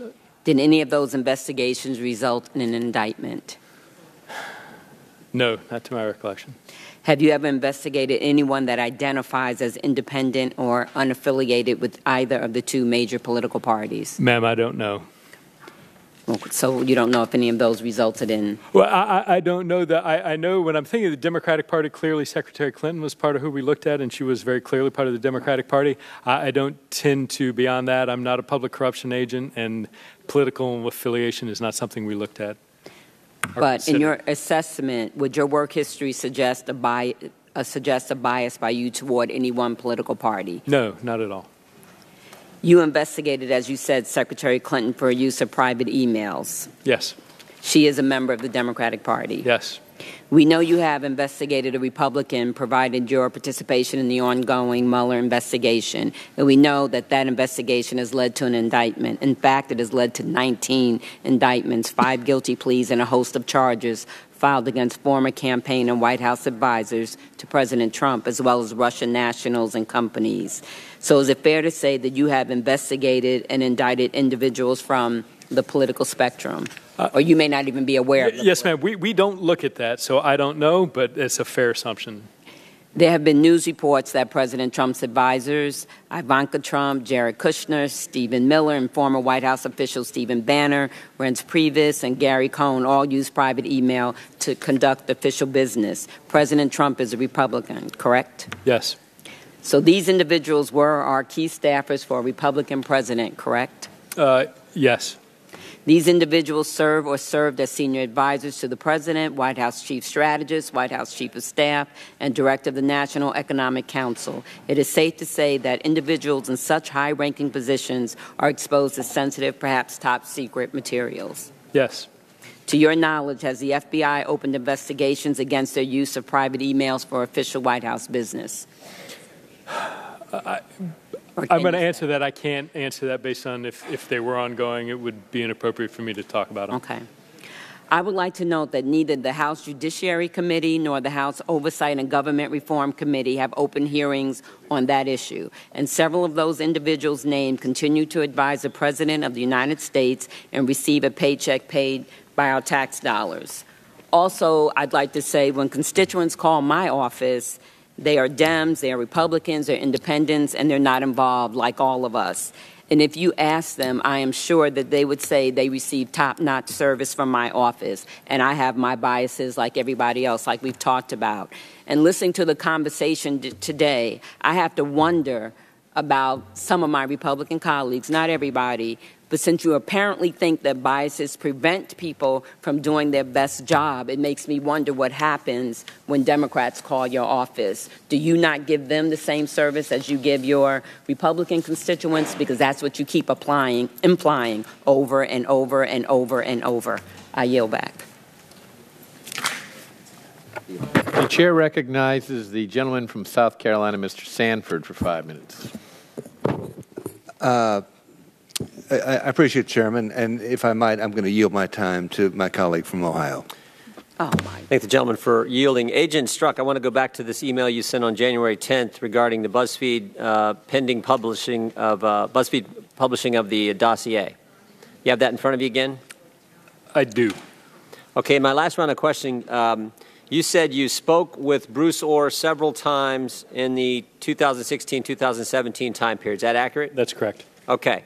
And at the time you were working with Mr. Orr, did you know that he was meeting with representatives from Fusion, including Glenn Simpson? May I consult with counsel, sir? You sure can. You could hold my time, please.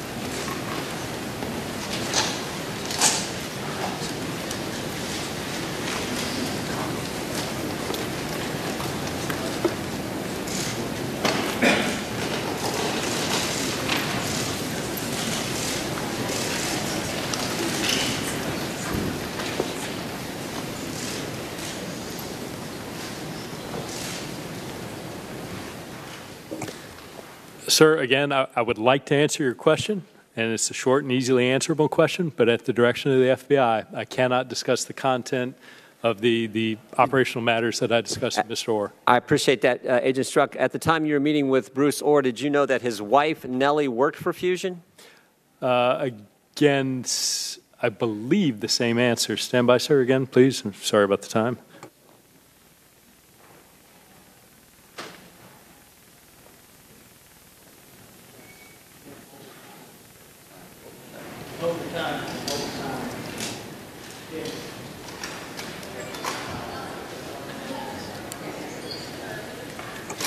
Sir, again, I'm sorry. I would like to answer that question, but at the direction of the FBI, because it relates to an ongoing operational matter, I can't. Let's go back to the email. I just want to make sure I understand this. It sounds like in your email you're saying comparing now. It sounds like there are 3 copies, but 2 different versions. The set you are examining and referencing to your colleagues, you say is identical to what McCain had, again referring to the dossier. And then you're saying the one from Corn and Simpson, you won't tell me who those individuals are, but that one is different. Is that an accurate reading of your email? Sir, it isn't, and I think to give you the content or the context of that comment, I would have to.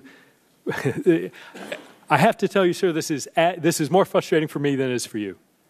I'm not because sure of about that, because of to frame that to give you an accurate answer. I would have to give you the context of what was going on, which includes details that I've been instructed by the FBI that I may not provide. Well, there's another email down below on the one you're looking at, which talks about BuzzFeed has 16 of the reports. Looks like they have 16 of the, I believe, 17 sections that made up the entire dossier. Is that an accurate reading there? Sir, again, it's not an accurate reading. I would tell you what the FBI has told me I may say in answer to the dossier is that... Well, that's not an accurate reading. That's what it says. BuzzFeed has 16 of the reports. Well, sir, that is a literal reading, but understanding what that means would it require me to provide information that is beyond the scope of what the FBI has permitted me to tell you. Well, we'd sure like to know. I want to refer you to, I don't know that you have this in front of you, but this is the House Intelligence Committee's report. Chapter 6, there's a footnote on page 113, and it says this. In late March 2017, Daniel Jones met with the FBI regarding PQG, the Penn Quarter Group, which he described as exposing foreign intelligence or foreign influence in Western elections. He told the FBI that PQG was being funded by 7 to 10 wealthy donors located primarily in New York and California who provided approximately $50 million. He further stated that PQG had secured the services of Steele, his associate, and Fusion GPS to continue exposing potential Russian interference in the 2016 U.S. presidential election. Are you familiar with this meeting Mr. Jones had with the FBI? I'm not, and I don't know if that's accurate or not, but I'm not aware. I'm going from the intelligence report that the majority issued from the House Intelligence Committee. I'm not aware of that meeting or who that is. Have you ever spoke with Daniel Jones? No. Do you know Mr. Jones at all? I do not. All right. I want to go back to one more question I asked you the first round, Mr. Strzok. Mr. Simpson, when he did testify in front of the Senate Judiciary Committee, was asked about Fusion. No one from Fusion ever spoke with the FBI. Is there any way that that contradicts what's in the email that I've been referencing with you? I don't know. I can tell you I have not spoken to Mr. Simpson. You've not spoken to Mr. Simpson. I have not. I asked you that the first time. All right. I thank the chairman and I thank the gentleman from South Carolina for yielding. I yield back to the gentleman. The chair would note that several of the questions asked by the gentleman were not answered by the witness on the advice of his counsel, and I presume through the FBI. And we will note those questions so that we can address them at a future time, because I find it stunning that they are not allowing you to answer those questions, Mr. Strzok. The chair now recognizes the gentleman from Illinois, Mr. Gutierrez, for 5 minutes. Thank you very much, Mr. Chairman. The chairman started this hearing by saying, I wish this hearing wasn't necessary. Well, sorry if I don't believe that. Of course, he wants this hearing, and it isn't necessary. Now, I think there are hearings that are necessary, and we see them every day. There are 3,000 children separated from their moms and dads, and the government doesn't know where their moms and dads are and can't even bring them together. That seems like something the Judiciary Committee should be investigating. We start a policy in this country where we ban Muslims from coming in, and we make a test, a religious test. Sounds to me like something the Judiciary Committee should take up. We have a president of the United States. There are 16 women who have come forward to say that the president of the United States has attacked them. And what does this committee do? No hearings. Even one of the members of this committee had to resign in disgrace because he asked one of his staffer for $1 million if she would carry a baby for him. Do we have any hearings on the state and the plight of women in the workplace in America? No. These are all things and issues that are on the American people's minds. But we don't want to talk about those issues. Those should be issues that I believe are pertinent and should have hearings before this committee.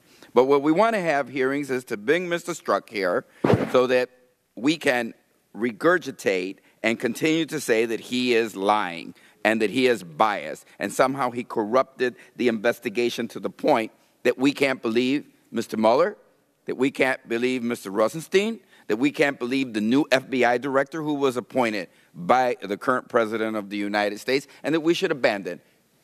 My members on the other side, if there are two people that are thrilled and excited today, there are two people, the folks over at Fox News and at the Kremlin, because they both worked on one thing, electing President Trump, President of the United States of America. They've got to be overjoyed today at the Kremlin, and they've got to be applauding. And watch the newsreel tonight, because a lot of this today is simply what? Auditioning for Fox News, and of course, at the clapping at the Kremlin. I never thought I would see a time that the Congress of the United States would do the work of destroying.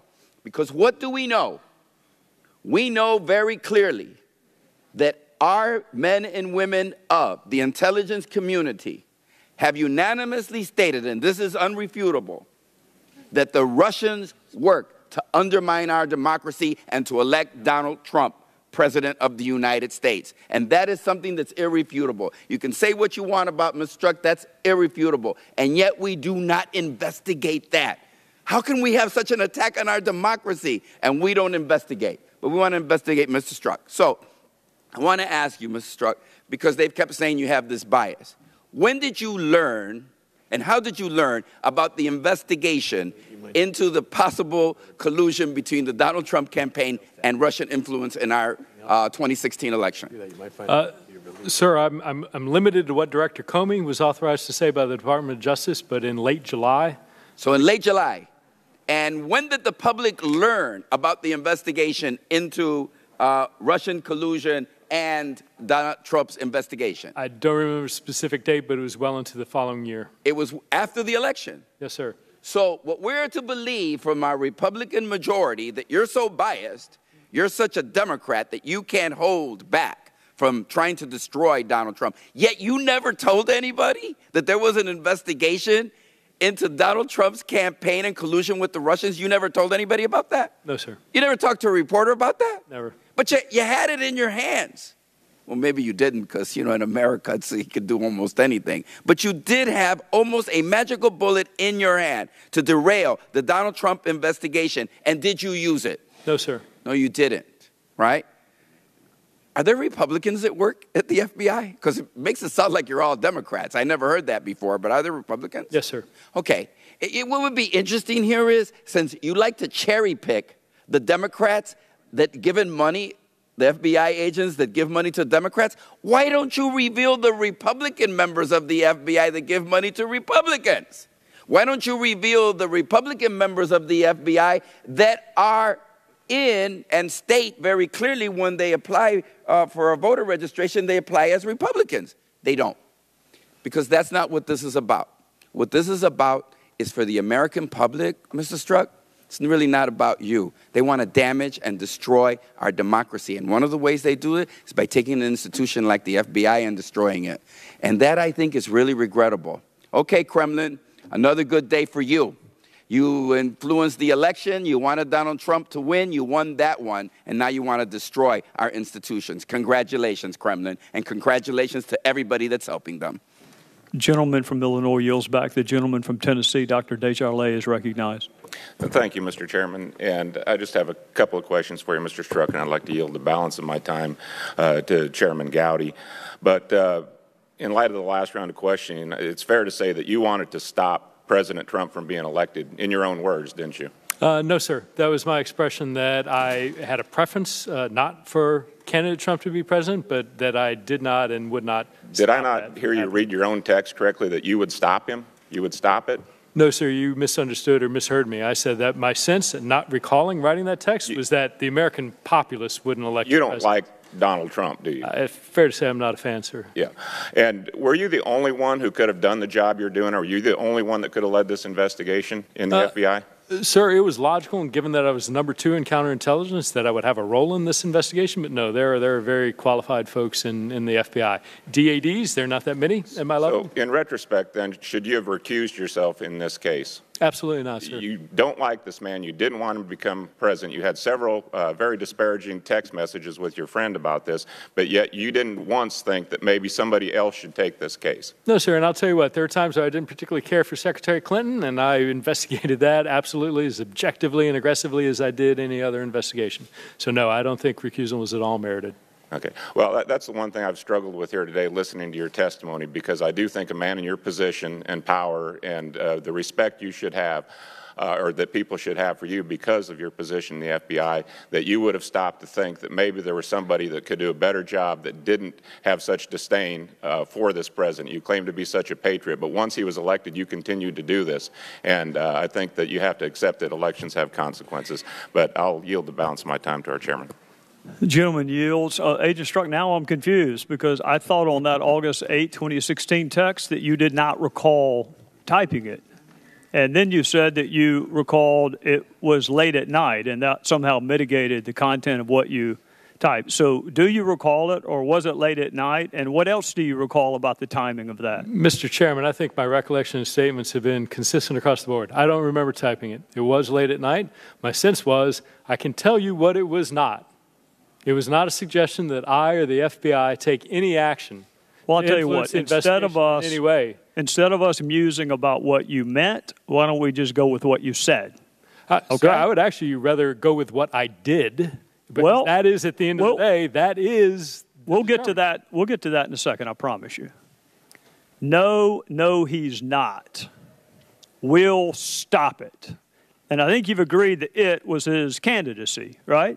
Or his election. I don't think, again, not recalling writing it. His candidacy, his election, I don't recall writing it. I'm not sure what it means. And what do you mean by stop? Stop it, again, my sense, looking at the context, was that there was no way, coming off the heels of insulting the Khan family, that the American, and all the other statements that had been made in the comparison of genital size during a debate and everything else, that there was no way that the American population was going to elect this man. So my sense was this is a off-the-cuff, hey, don't worry about it sort of comment. And if you look at the next day when I send a text saying, hey, what was that? It's clear there is no conspiracy, there is no meeting of the minds, there's no suggestion of actions. It was merely a one-off comment. And, of course, it's about a week before you use the word we again in connection with an insurance policy to make sure that he was not elected president. And then we get to the day Mueller was appointed special counsel, day after. Let's go through this one again, see if it rings a bell with you. Who gives a F, one more AD, an investigation leading to impeachment with a question mark? Why are you talking about impeachment the day of special counsel's appointment? Well, sir, and while you're thinking about that, let me give you a few other options you could have said. An investigation leading into indictments against Russians, an investigation leading to better election security, an investigation leading into a robust response to what Russia tried to do to our country. But you didn't say any of that, Agent Strzok. You went straight to impeachment. Do you know how impeachment works? I have a general understanding. How does it work? Sir, my understanding is limited to that is something done by the Congress, that there are articles of impeachment, and the procedure by which that occurs, I am not an expert. Well, let me ask you this. Do you have to be a sitting office holder to be impeached? Sir, I don't know the answer to that. Well, I actually do. And I will take note that you never once used the word in connection with Secretary Clinton, did you? Sir, I did not, no. No, you didn't. If you did, we don't have it. So that's an investigation where you didn't think about mentioning it, but the day Mueller was appointed, rather than punishing Russia, rather than indicting Russians, rather than doing something about social media, you went straight to impeachment. Wrong. That's incorrect, sir. Well, I'll tell you what. Mr. Chairman, the I'm out time's of time, expired. and we'll revisit the issue. May I respond to your question, sir? You may when we revisit the issue. Oh, you just asked a question. May I respond now? Answer the question. Mr. Chairman, the witness is permitted to answer the question briefly. As the gentleman from Louisiana is recognized. As the chairman has repeatedly said today. The gentleman from Louisiana is recognized. Is the witness not going to be permitted to answer the question, Mr. Chairman? Mr. Chairman, I'm going to object to your not permitting the witness to answer the question you asked him. Who's the member from? One moment while I find out who's next on the Democrat side. Mr. Chairman, that is not the question. Sir, you asked if I went directly to impeachment rather than Russia. I would like to respond to that question that you asked immediately. We're going to come back to it, but if you're dying to respond to it now, as long as you do actually respond to the question. Yes, sir. My immediate concern was absolutely having to do with Russia and everything related to that. My concern was what Russia was doing on social media. My concern was what Russian intelligence officers were doing in the United States. My concern was what the government of Russia might or might not be doing with members of the Trump campaign. That's was great, broad Agent and Strzok. robust. That was my response. That's wonderful, and trust me when I tell you, that would have been a longer text. I get that. It would have taken a lot longer for you to actually type that, but you didn't. Regular order, Mr. Chairman. Are you going to just pontificate for nonstop? The gentle lady from Michigan is recognized.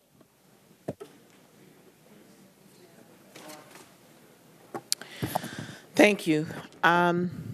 Strzok, during your 11-hour closed-door interview with our committee, Republicans asked you more than 200 questions on the special counsel's and the FBI investigation of the Trump-Russia collusion and interference with the 2016 election. At one point, you described how the special counsel's investigation had, and I quote, credible allegation that the government of Russia had offered assistance to elements and matters of the Trump team on the election. Is that correct? I believe so. I don't have a copy of the transcript, so I will. And subsequently, Rep. Meadows followed up with this question. He stated, and I quote, there was evidence that Russia was trying to do it. There was no evidence the other way around. Do you recall that? I don't remember that specific exchange, ma'am. You told, and I'm going from the transcript, and I'll accept you told Rep. Meadows that you understood his question but could not answer in an unclassified setting. It appears from your transcript, sir, that you interpreted his question as, quote, whether or not there were any reciprocation of that by members of the Trump team in offering their assistance back to Russia. You later continued to explain, and I'm quoting from your transcript, as whether or not there was information about whether elements of the Trump campaign were themselves engaging in that. I can't answer that in an unclassified setting, and furthermore, I don't think the FBI or special counsel would want me commenting on ongoing investigations.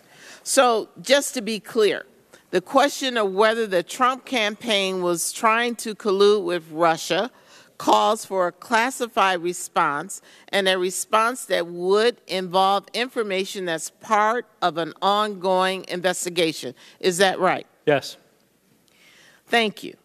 I certainly would not want you to reveal any classified or sensitive investigative information in this setting.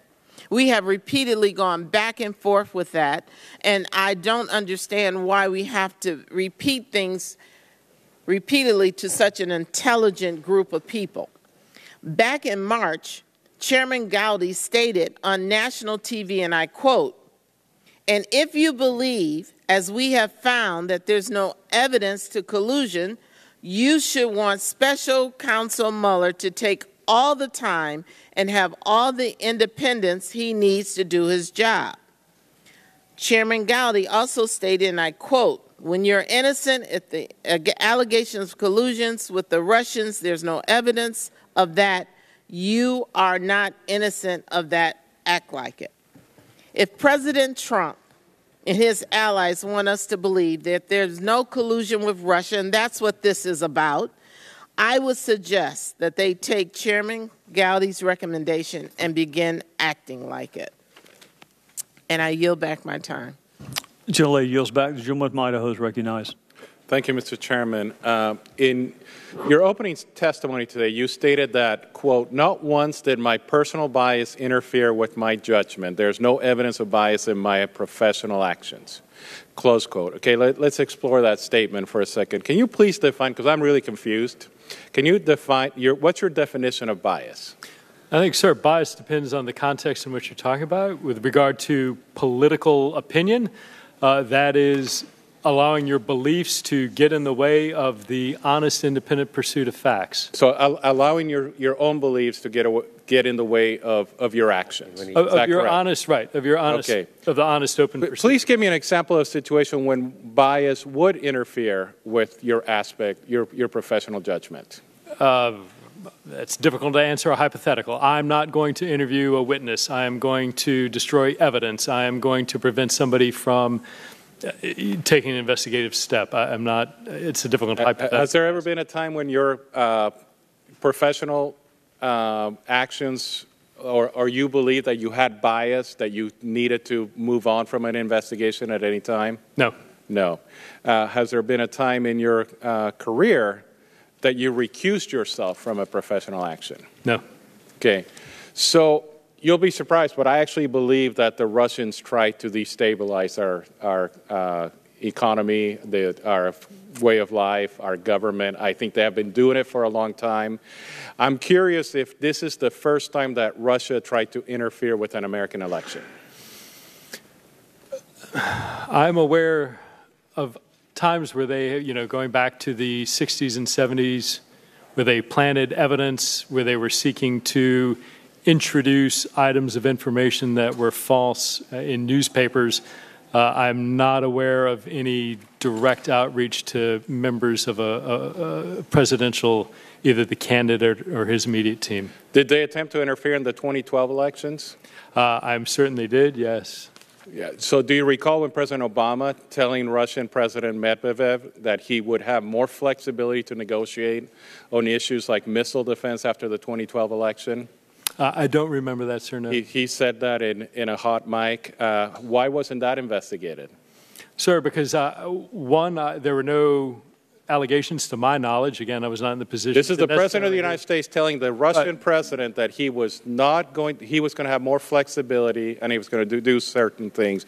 Do you recall during the debates when President Obama objected to candidate Romney that the 1980s are now calling to ask for their foreign policy book, the Cold War is over? Do you remember that? I don't, but I believe Okay, so you were not interested in Russian interference with our elections in 2012, but you were interested in Russian interference in 2016. That's not true, sir. And you were not interested in the actions of a president who was saying that Russia was no longer a foreign power that we needed to be concerned about. Sir, I disagree with that statement. Well, you don't even recall those statements, so I don't know how you can disagree with them. You were characterizing my interest in their interference, and I can respond to that if you'd like. That's fine. How can you assure the American people that you're not lying today?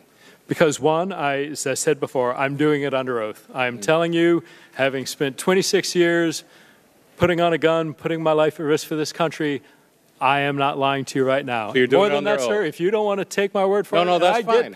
I get people might be hesitant. Yeah. I would say, look at the record. Okay, look so at everybody who's worked with me. So let's look at what the record. the IG said, and that will absolutely confirm Today you that. stated that you don't mean it when you said Trump supporters smell. You did not really mean it when You said that, used the word impeachment. You did not mean it when you said Republicans were hillbillies. You were not telling the truth in those moments. No, I disagree with that, sir. I said I didn't mean it when I talked about people that you could smell the support or hillbillies. That was a poor choice of words that I don't believe. I did not say I did not believe impeachment. My explanation for impeachment was very different. My explanation of impeachment was, as I considered it, that was on the far end of what might be occurring. Okay, so what I also said was the opposite. I understand, but so finally, the Democrats have made assertions today that are just not true. First, that the IG found no bias in your actions. This is not true.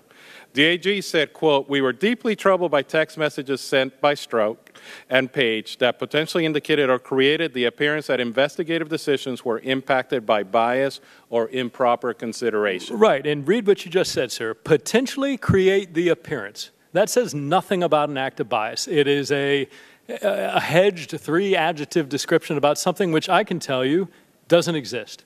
Moreover, as we describe in Chapter 9, in assessing Strzok's decision to prioritize the Russia investigation over following up on the mid-year related investigative lead discovered on the Wiener laptop in October 2016, these text messages led us to conclude that we did not have confidence that Strzok's decisions was free from bias. Yes, sir. So you did. There was no decision that there was no bias. They just cannot find whether there was bias or not. And moreover, they did not really. Mr. Chairman, regular order. They did not investigate the Russian investigation in the IG report, so there's going to be still pending Mr. reports. Chairman, the gentleman is out of time and yields back. The gentleman from New York, Mr. Jeffrey. His question. I didn't hear a question. I don't agree with it. He was asking me whether or not whether I believe that the IG report indicated that there was an act of bias or not. And I was all right. They're afraid to hear you answer, but I'd like to ask the witness to be permitted to answer a question. May I respond, sir? Sure. Sir, let's look at the facts of that laptop. The facts of that laptop are within hours, literally less than 4 hours of learning of that laptop. I assigned agents to go and check in and figure out what to do. Mr. Chairman, that wasn't the question. Within a day, they had done so. And these were folks unrelated to the gentleman from Idaho has yielded back. If you want to give a short response to a question he does not believe he asked, you're welcome to do it, but just keep it short. Mr. Strzok, speak clearly into the mic. To raise the mic, please, for you. Yeah, absolutely. So, sir, I would take issue. I do take issue with the IG's conclusion there. The IG said something that they could not exclude the possibility that it played a role. And what I would point you and point them to are the facts. And the facts are these.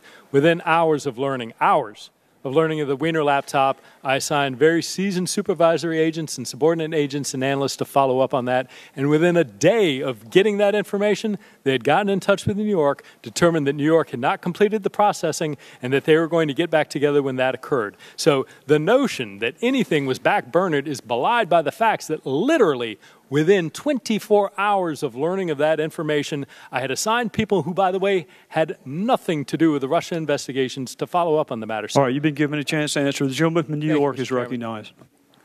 Mr. Strzok, the investigation into possible Trump-Russian collusion in the 2016 election has resulted in 23 indictments, correct?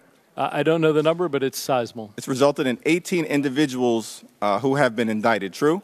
Again, I don't know the numbers, but 3 corporate entities have been indicted in connection with the Trump-Russian collusion investigation, correct? I'll accept your representation. I don't know. The investigation has identified at least 75 different criminal acts, correct? Again, sir, I haven't tallied them up. There have been 5 guilty pleas, true? I believe that's correct, sir, but I'm not certain. Trump's campaign manager, Paul Manafort, has been charged with conspiracy to defraud the United States of America, correct? He's been charged. I don't know the specific crimes. He's sitting in jail right now as a result of alleged witness tampering, correct? Yes, sir. Trump's former National Security Advisor, Michael Flynn, has pled guilty to lying to the FBI, correct? Yes, sir.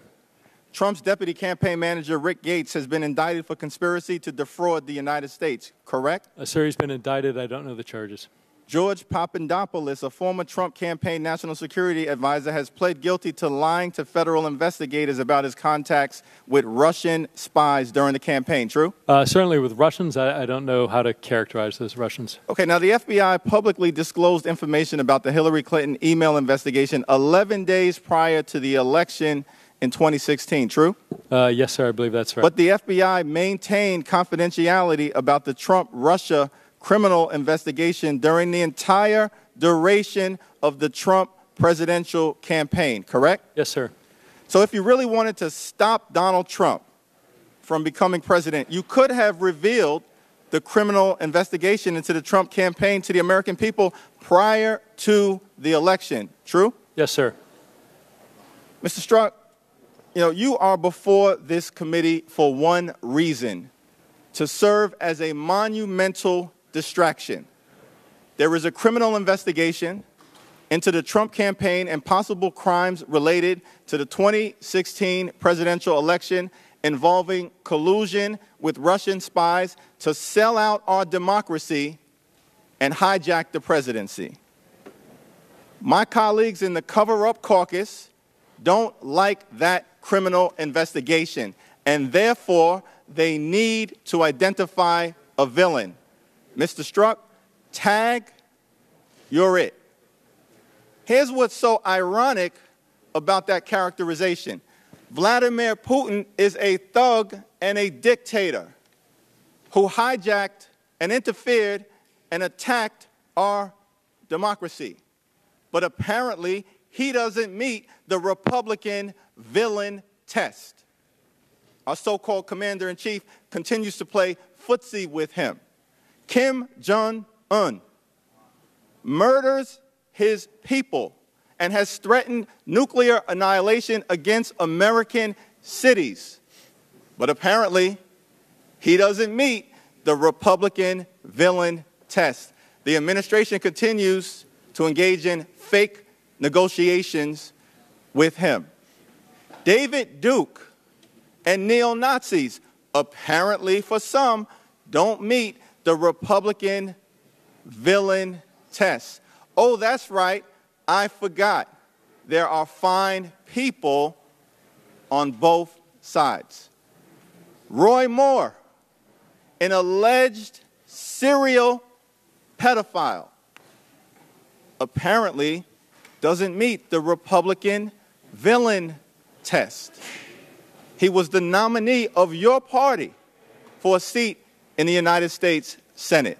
But we're supposed to believe that Agent Peter Strzok, a former Army officer who has served the FBI with distinction, yes, made some mistakes, is the gravest existential threat to our democracy. How dare you lecture us about villains when your party continues to turn a blind eye to that parade of degenerates that I just listed? This investigation is a joke. It's a fraud. This hearing is a kangaroo court. It is a three-ring circus. It is not even meritorious of an investigation by Ace Ventura, pet detective, let alone 75 members of the United States Congress. Let's stop wasting taxpayer dollars and get back to the business of the American people. Gentleman from New York yields back. The gentleman from Georgia is recognized. Thank you, Mr. Chairman. Gentleman from North Carolina is recognized.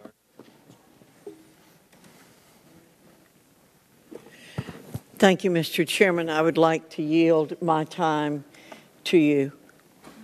Thank the gentleman from North Carolina. Agent Strzok, on March the 14th, 2017, I think we're, a couple of months into the presidency? See if you can recall this text that you received. Finally, 2 pages away from finishing ATPM. Do you know the president resigns in the end? What is ATPM? I believe it's a reference to the book All the President's Men. All right. Do you recall how you replied? Generally, I feigned surprise and said something to the effect that we should be so lucky or fortunate. No, it was lucky. Lucky in what way? Sir, that he would resign as president. You wanted him to resign 2 months into his presidency? Sir, my sense was, in a personal belief, that I was not pleased with the direction and things that were being done with the presidency. I thought you trusted the American people. I thought that was what you said in August of 2016, that the American people would stop him, and then they didn't stop him. And Here we are in March, all of a sudden not trusting the American people anymore. Sir, what I utterly trust the American people. What I worry about is when the government of Russia puts their fingers on the scale and causes the will of the American people to be something other than America electing. How many indictments have there been of Americans for collusion with Russia? Sir, I couldn't answer that question. Sure you could. Well, when you worked on the investigation. When you say first, you know full well, sir, collusion is not a crime. I don't know where that term came from, but you're right. It's not. It's not conspiracy, coordination, collusion. A lot of people use those words in the same way. How about we say conspiracy? Sure. How many Americans have been indicted for conspiring with Russia to impact the 2016 election? None, to my knowledge. Yet. And we'll be happy to get Mr. Nadler as a witness at next week's hearing if he wants to help you answer that. So you wanted President Trump to resign 2 months into his presidency. No, sir. I think I read that text as a snarky comment about a book that was being read and a comment made. It is a conversational text exchange. It is not a written expression of a desire for something to occur. Well, maybe I missed it. Well, help me. God, that we should be so lucky.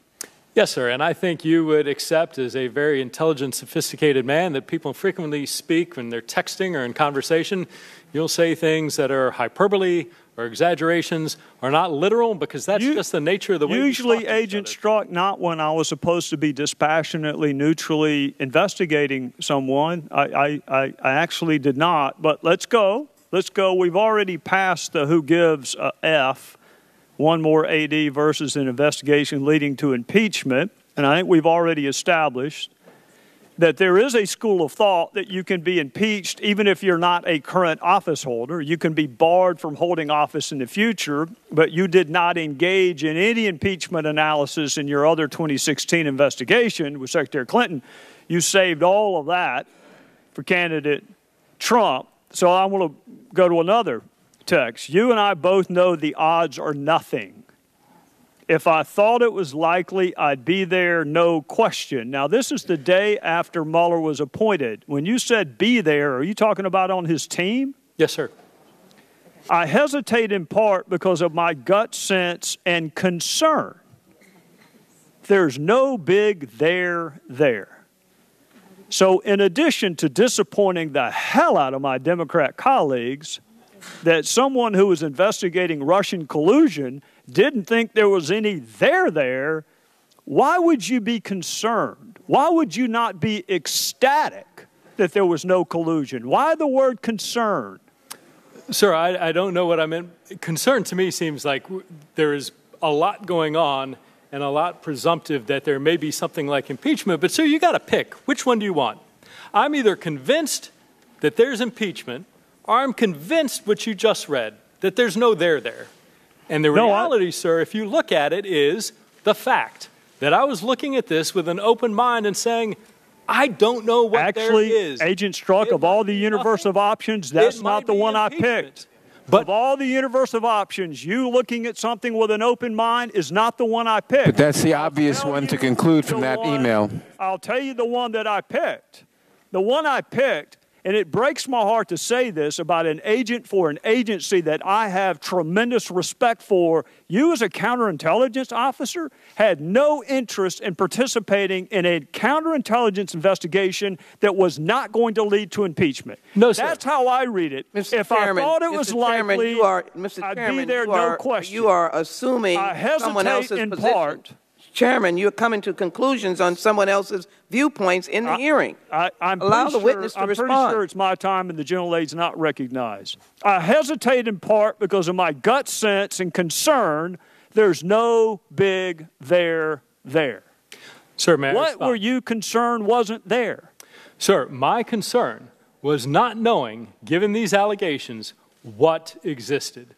Whether on the one hand, there was no criminal activity whatsoever, towards the middle, that there were individuals kind of pursuing their own agendas for their own self-enrichment, or on the far end, that there might be an impeachable offense. Why wouldn't you want to investigate it? May I answer your question? Well, my question is, why would you not want to investigate that? Sir, I did want to investigate that. That is not what you're reading. What you are reading is my trying to decide What I want to do with the course of my career and whether to stay as a Deputy Assistant Director in the Counterintelligence Division, where I have oversight of a wide variety of threats around the globe, or whether I want to remove myself and go work on something in the Special Counsel's office that is very specific, that is going to take, I don't know how long it was going to take. Yeah.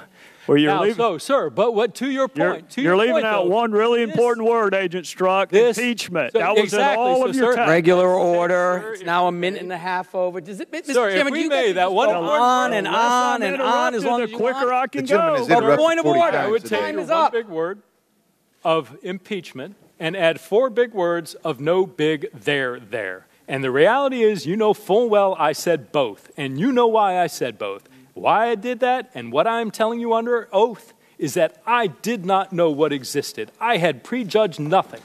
That was all to be determined. And that is a logical way for investigators, attorneys, and everybody else to approach an investigation. The political death penalty and impeachment is not the logical way a neutral, dispassionate... point of order. Mr. Chairman, we're demanding equal time for every member of this committee. Mr. Chairman, and if you can't control yourself, how do you expect this committee to control itself? You've been out of control since you've been on this committee. Why don't you leave it alone? This is not Benghazi. The gentlelady from New Jersey is recognized. You're recognized, Congresswoman. You're recognized. When she finishes. Well, hallelujah. First of all, Mr. Strzok, I want to thank you for your service. Secondly, Mr. Strzok, I think you made a big mistake by putting those text messages on your business phone, because then you opened up your personal phone, and here we are talking about this mess when it really isn't important. Because the other thing that I know, Mr. Strzok, is that even if you do have biases, you did not influence the outcome of this investigation. The IG found that the outcome of this investigation was predicated upon evidence and information. The other thing I know is that no matter how much you disliked Hillary and or Donald Trump, you didn't have anything to do with either one of them getting elected. You have nothing to do with the President of the United States disgracing this country every single solitary day when he embraces our enemies and sucks up, embraces our enemies and is disrespectful to our allies. You have nothing to do with the fact that the President of the United States has declared higher tariffs in the name of security to this nation against our closest friend and neighbor, Canada, but no one on this side of the aisle has opened their mouth. You have had nothing to do with the president enriching himself with his emoluments and carving out opportunities for his daughter so that she's not negatively impacted with her brands in China, while this side of the aisle says nothing. You've had nothing to do with the fact that Puerto Rico is still underwater and without any kind of electricity in so many places, while this side of the aisle, that's a part of the Oversight Committee, has forgotten what its mission is. But nonetheless, you have been here and you have tried to answer their questions. And I have never seen my colleagues so out of control, so angry, and so desperate to protect a president that we all know is not fit to be president. So I want to leave you this opportunity. Is there any question on the table, Mr. Strzok, that you've been asked that you'd like to clarify? Because I can give you 2 minutes and 25 seconds to have your say uninterrupted.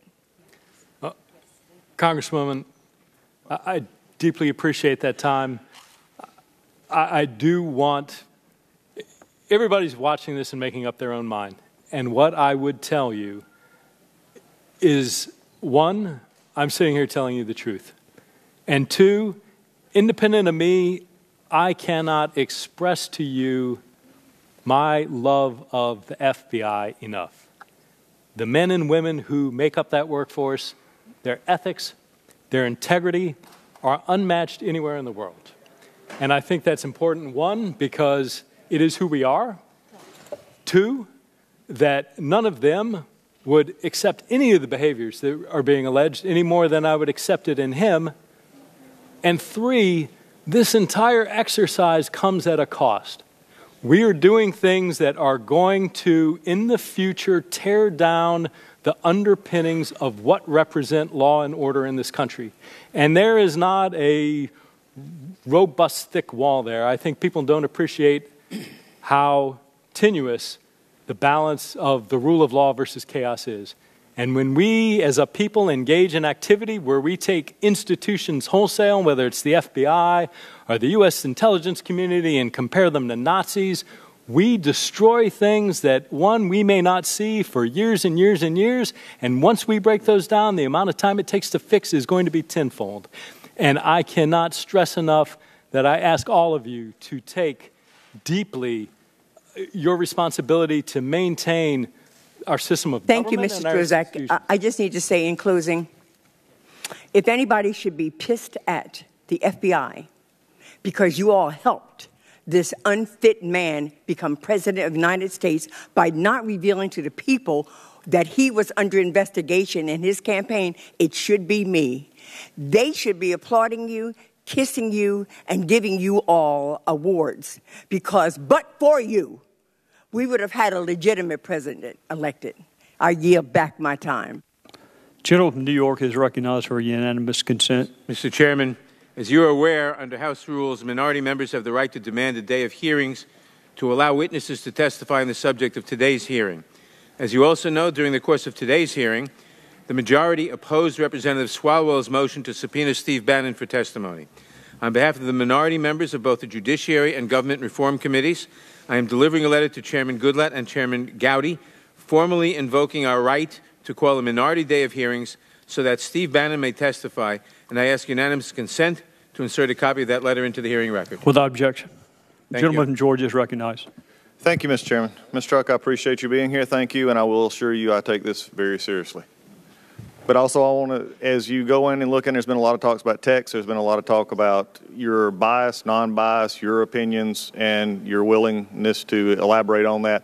I have some questions that will not require you to have to be elaborate or anything. They're going to be simple, straightforward questions, because as I've been looking through this and also talking to the current FBI director, the current deputy attorney general, and reading through some things have popped up that I think at least need some clarification.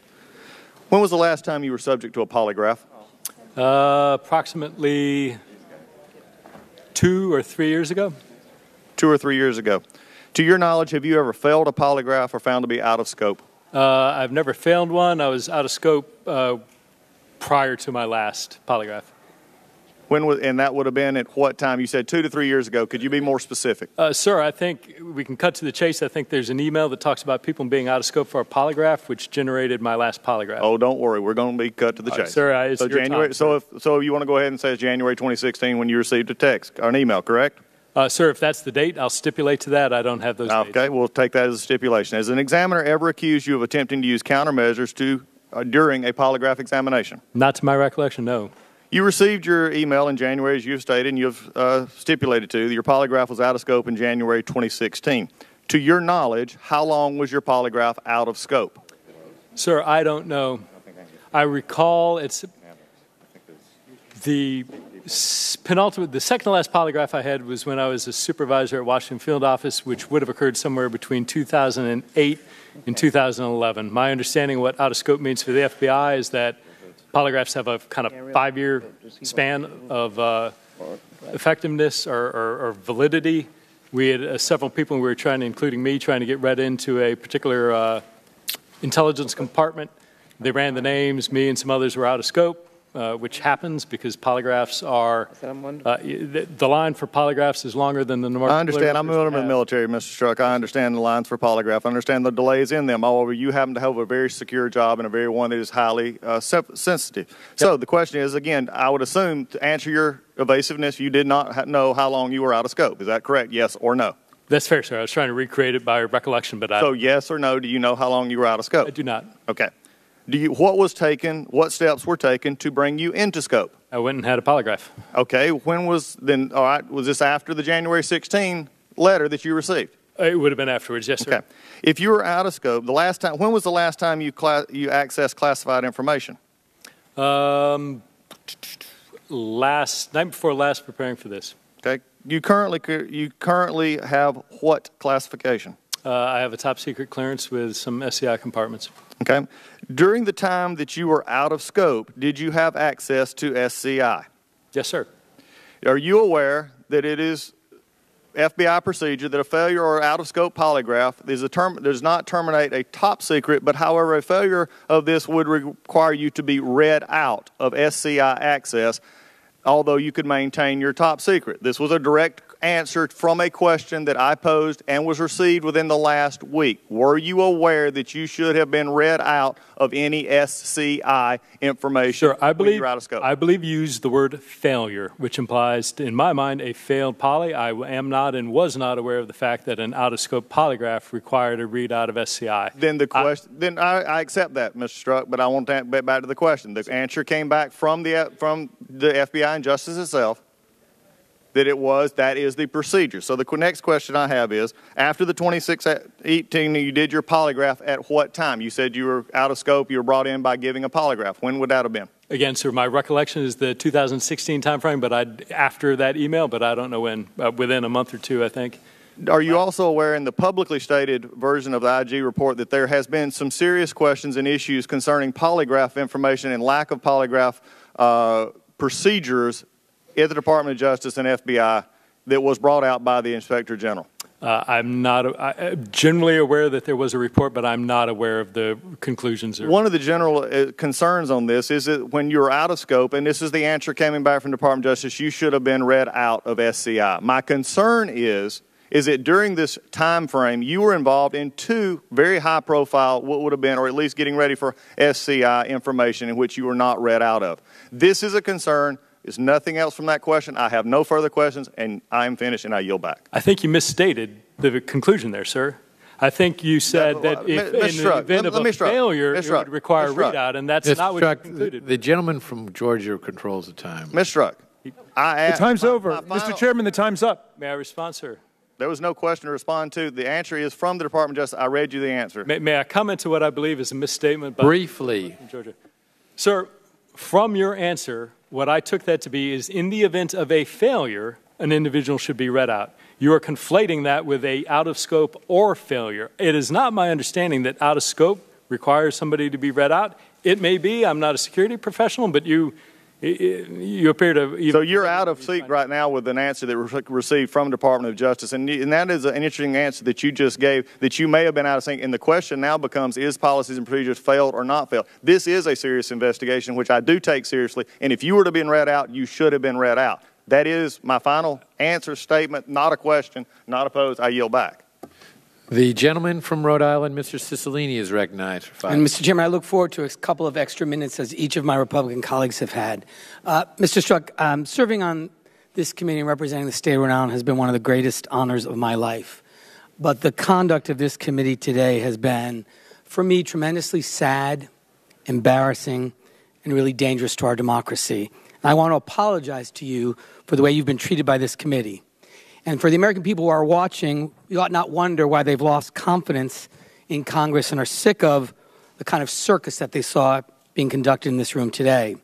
Because rather than focusing on urgent issues like family separation, reasonable efforts to reduce gun violence in our communities, considering legislation to reform our broken immigration system, passing legislation to reduce the cost of prescription drugs, addressing the inability of Americans who fall behind in their student loans to discharge that debt in bankruptcy, or oversight of the many conflicts of interest and corruption in this administration, we're having yet another hearing on the Hillary Clinton emails. What you should understand, Mr. Strzok, is the reason my Republican colleagues will not let you answer a question is because they're not interested in your answers. This is about promoting a narrative. You're a prop. So they can promote a narrative in an ongoing effort to distract from the serious investigation of the special counsel that is closing in on the Trump inner circle. This is a campaign to undermine that work. And sadly, they'll do whatever is necessary to do it in concert with the president. Attack the FBI, attack the Department of Justice, undermine the rule of law. And so your emails are a perfect foil for this effort. They're not interested in hearing your context and your explanation because it's not about you. It's about protecting the president. My colleagues have acted more like they're on the defense team for Donald Trump than exercising their very serious oversight responsibilities as members of these two committees. You know, Robert Mueller was praised to the heavens by everyone, Republican and Democratic alike, when he was appointed. Now he's a villain. What's the only thing that's changed? 19 indictments, 5 guilty pleas, and the circle's closing in. So I accept your sworn testimony about the difference between bias and the actions you took. We don't have to take your word for it alone, although I do. The IG report of 500 pages, interviews, review of documents comes to the same conclusions. We find the decisions made were consistent with the analytic approach described above. We found that these specific decisions were the result of discretionary judgments made during the course of an investigation by the media agents and prosecutors, and that these judgments were reasonable. So there's a big analysis that was done. Lots of interviews, 500 pages. That's the same conclusion, the same representation you've made today. But don't be frustrated, because they're not interested in that. This is about promoting a narrative. So we know, of course, Mr. Strzok, that the president, the intelligence communities unequivocally conclude that Russia interfered in our elections, that it was directed by Vladimir Putin and for the purposes of helping Donald Trump and hurting Hillary Clinton. Isn't that correct? Yes, sir. Do you have any reason to doubt the assessment of our intelligence agencies that may be made with high confidence? No, sir. And thereafter, the Senate Intelligence Committee, in a bipartisan way, a Republican-led committee, came to the same conclusion. Isn't that right? Yes, sir. And yet the President of the United States and members of the administration continue to deny that the Russian government interfered in our elections. In fact, just as recently as June 28th, the President said, Russia continues to say they had nothing to do with meddling in our elections. Yes, sir. And even Secretary Nielsen said, I do not believe that I've seen that conclusion, that the specific intent was to help President Trump win. I don't recall hearing that. Okay. But And in addition to that, you know about a Trump Tower meeting where there was a discussion between members of the Trump campaign and Russian operatives, correct? I am aware of that. And the president Sir, I would not characterize it one way or the other as Russian operatives or not, but I'm aware of them. Okay. And in that meeting, there was a discussion about some dirt that the Russians had on Hillary Clinton, correct? Media reporting has indicated that. And the president then issued a statement in which he lied about that meeting and said it was about an adoption discussion. Correct? Those statements have been made. Again, I'm relying on what's been reported in the media, not FBI or special counsel. So would you tell me, Mr. Strzok, in the time that I have remaining, what should we conclude? What raises eyebrows for you about members of a presidential campaign meeting with a foreign adversary of the United States to talk about dirt from about their opponent and then lying about the nature of that meeting? Why should that concern the American people? Well, sir, I don't want to comment on any specific fact pattern or anything that relates to an ongoing investigation. So I hesitate, and I don't want to do that in this context. Okay. Thank you. Mr. Chairman, I'd just like to note for the record, we've had 0 hearings on Russian interference in the American presidential election, 0 hearings in this committee about our efforts to secure our democracy and secure the elections coming up in November. We've had hundreds of hours devoted to Hillary Clinton's email. This committee has failed in its responsibilities to secure our elections, which is a responsibility we have to the American people. And then when we finally have an opportunity to raise the issue, instead we're going to talk about Hillary Clinton's email. Shame on all of you. Time of the gentleman History is going to judge you very harshly for this behavior. The chair recognizes the gentleman from Florida, Mr. DeSantis, for 5 minutes. Thank you, Mr. Chairman. Mr. Strzok, you've defended your actions, said that you did not evince bias, that your actions weren't motivated by bias, but the Inspector General disagreed. When he asked you about the insurance policy text, the "will stop it" text, you provided an explanation similar that you did today, and he found your explanation to be unpersuasive, and you're aware of that, correct? I'm not aware of that with regard to that text. Well, he did. He testified when we had him in here in June in response to my questioning. He also said that your explanation for how you handled the Anthony Weiner laptop, you delayed, you didn't take action initially. He said your explanation for that, and he did note that in the report, was not persuasive. You're aware of that, correct? Sir, I'm aware of facts rebutting that he has rebutting that specific assertion. Well, he testified to us that he was not persuaded by your explanation for why you focused on the Trump-Russia collusion and you let the Weiner thing sit. And then he testified in front of our committee that it was reasonable to infer that your actions involving Wiener's laptop, the fact that you didn't pursue that aggressively, that it is reasonable to infer that it was because of the bias that you evinced in those text messages. Are you aware of his testimony with that? Not specific to that, but I'll accept your representation. Yes, and I think it's important to show while the IG report said the Clinton charging decision was not necessarily due to bias, he said that the Wiener is absolutely a fair game to infer that, and then they're obviously continuing to investigate the genesis of this Russia interference case. Do you also know that Rod Rosenstein on June 28th, when he testified in front of this committee, he said you were biased? Are you aware of that? I'm in not response aware of that. to my questions? Yes, he did. And he also says that the bias that you evince, it does undermine the integrity of your investigative actions, and it causes the American people to lose confidence in the institution. Do you know he said that? I don't, and he's... Well, he did. So the idea that there's no bias here is not, I don't think your explanations have been credible, and I think that if you acted so appropriately, Mueller removed you from the team. You're now at Human Resources, which is obviously a demotion. And then you are now one of the subjects of an ongoing IG investigation, correct? No, sir. Your conduct is not being reviewed by Horowitz about what you did or did not do in the Russia collusion case? I'm unaware of being a subject of any ongoing IG. Well, I bet you your conduct is at issue there. Let me ask you this. You opened up the counterintelligence investigation on 31 July. Was that because of the George Papadopoulos information? Sir, I can't get into the guidance that the FBI has provided me about answers I can provide. That gets into a level of detail that I can't, that I've been directed not to provide. You have answered some questions. I mean, I think this has been a little bit of convenience. I mean, you've answered some questions about there was grave concerns and all this stuff about why you were doing it. You didn't do that. The dossier, was the dossier a part of why you opened up the investigation? No, but sir, none of this has been convenience. All of this has been based on what the department has worked out with Chairman Goodlatte about what is permitted and not. This is not a function of convenience. So the dossier was not part of it. That's important. When did you learn the dossier was funded by Hillary Clinton and the Democratic Party? I don't think that's an accurate representation, and the department or the FBI has directed me not to answer that question based on ongoing investigation. Right. So Hillary, DNC sent to Perkins Coie, who sent to Fusion, who paid, I mean, come on. Again, it was a political document, correct? The latter's close.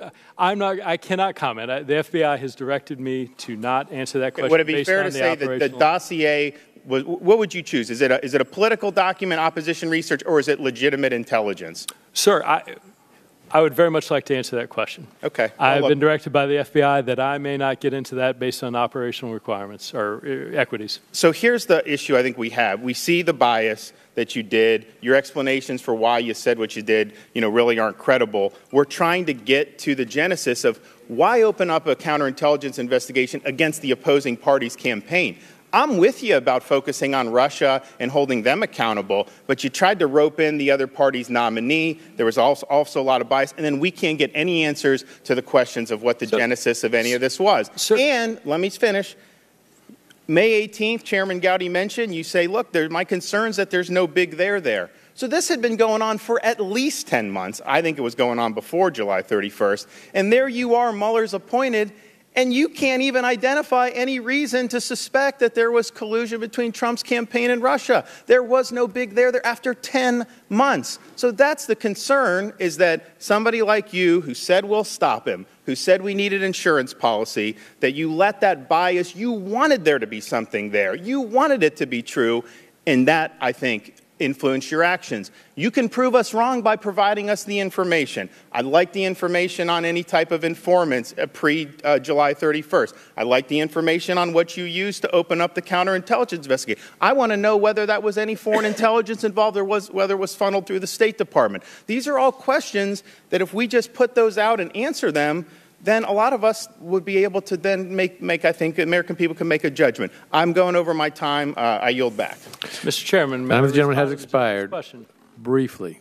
Sir, two things. You asked why I couldn't explain why a case would be open. I don't think that's accurate. If you look at Director Comey's statement when the Department of Justice had authorized him to say that the FBI had opened a case into allegations that the government of Russia had made an offer of assistance and the potential involvement of members of the Trump campaign. I cannot envision a scenario where that would not be a reasonable predication to open an investigation. Well, if it's Papadopoulos, that's not quite what they had. Sure, I mean, you didn't quite get there. I know Comey may have said that, but you didn't quite get there. So if it's Papadopoulos, that's weak. I think the characterization was that it was a credible source of information, stands on its own. I don't think anybody in this committee would argue that, one, it wasn't appropriate to open that, and two, that it wasn't absolutely We have questions about whether it was appropriate because we don't know the underlying information. And we read in the New York Times from leaks that it was just because Papadopoulos said at a bar. The time of the gentleman has expired. I'm trying to respond. Regular order. Regular order. The chair recognizes the gentleman. Mr. Chairman, there's a second element of a question the gentleman. You raised the question about whether or not I agreed with the Inspector General that I had acted in any way that was biased. You had an opportunity to answer that earlier. Sir, I did not. So to this the gentleman from Illinois, Mr. Krishnamurthy, is recognized for 5 minutes. Thank you, Mr. Chair. Thank you, Mr. Strzok. Mr. Strzok, on July 3rd, your lawyer, Mr. Goldman, made the following statement to Chris Cuomo on CNN regarding you, his client. On Fox News, they talk about him as the center of this anti-Trump cabal that was determined to throw the election against Trump. None of this has a shred of truth. Do you agree with this statement, sir? I do.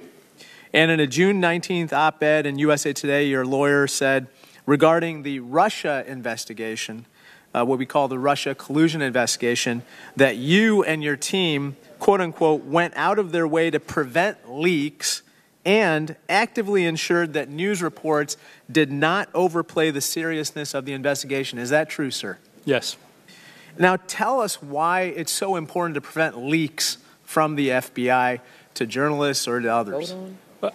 Leaks are terrible. They undercut things in a variety of ways. They can upend investigations. They can lead to incorrect assumptions. They can let witnesses, subjects know that they're being investigated. They can lead to wild speculation, destruction of evidence, any number of really bad, disclosure of classified information, any number of really bad adverse things. Got it. The DOJ IG's report has this to say about your involvement in the decision to inform Congress about the Wiener laptop. Quote unquote, Strzok explained that the decision to seek a search warrant for the Wiener laptop was known to many people beyond the mid-year team, and this raised a concern that this information could leak. Is this statement from the IG's report true? Yes. Now, could you unpack that for us a little bit? First of all, you said, according to the IG's report, that the search warrant for the Wiener laptop was known to many people beyond the mid-year team. Could you explain whether any of those people would be in the New York field office? So my recollection is that the investigation of the crimes against children case of Mr. Wiener was handled out of the New York field office by the Southern District of New York, or maybe the Eastern District. I think it was SDNY. And so the people to whom you're referring included people in the New York field office, correct? That's correct. And you had concerns about their actions if Director Comey did not inform Congress about this Wiener laptop. I did not have concerns about New York. My concerns were just general, that the more people who are aware of something, the greater chance that it leaks out somehow. But those concerns were not specific in my mind to New York. Okay. Let me ask you about this. In a report, in that same report, Attorney General Loretta Lynch recalls a conversation with then Director Comey in the final days of the 2016 election. Quote unquote, he, referring to Comey, said, "It's clear to me that there's a cadre of senior people in New York who have a deep and visceral hatred of Secretary Clinton." And he said it is, quote unquote, deep. Were you aware of this concern? I was aware of certainly some of the press reporting and some people expressing that concern, yes. Was one of those people Director Comey? A person having that concern? Yes. Yes. Could you explain to me a little bit about that and how that, in your view, affected the revelation of the warrant for Wiener's laptop? You'd have to ask Director Comey that. I think there was discussion, I remember, and particularly some of it was in the context of reporting from Mr. Giuliani and others talking about connections to New York. But again, I don't want to scapegoat New York because a lot of people were aware of it, and there were concerns just about the number of folks. But with regard to Mr. Comey, my recollection is that he was aware of those concerns, but I was not privy to discussions he had with the Attorney General or other concerns he might have had outside of my presence or conversation. Now, with regard to Mr. Giuliani, on October 25th, then Trump campaign advisor Rudy Giuliani promised a quote-unquote pretty big surprise coming up in the campaign. On October 28th, Giuliani claimed to be in contact with former agents and a quote-unquote few active agents who obviously don't want to identify themselves. Let me make sure I have this right. There was a concern that there is a deep and visceral hatred towards Secretary Clinton in the New York field office. At the same time, Mr. Giuliani says that he's having contacts with agents, active agents. Can you give us your take on this and your comments on this particular issue? I recall that comment. I recall it caused me a lot of concern. And why? Why did it cause you concern? Because while it's certainly possible that Mr. Giuliani is exaggerating or engaging in some sort of puffery, the reality is that also given the things that were going on, given the timing that the laptop was there and he was talking about that in the context of a big surprise, it caused me great concern that he had information about that. In other words, should not have had. That he should not have had. Correct. Through a leak? Through an unauthorized disclosure, sure. Leak, yes. Thank you, sir. The members are advised that there are votes on the floor of the House. How many of them are there? 4 votes. So, Mr. Strzok, you probably have a good 45 minutes to. I think you have time. All right. Members are advised that this will be the last one, so if you want to head to the floor for votes. But the chair recognizes the gentleman from Kentucky, Mr. Massey. Mr. Chairman, I yield my 5 minutes to the gentleman from Ohio, Mr. Jordan.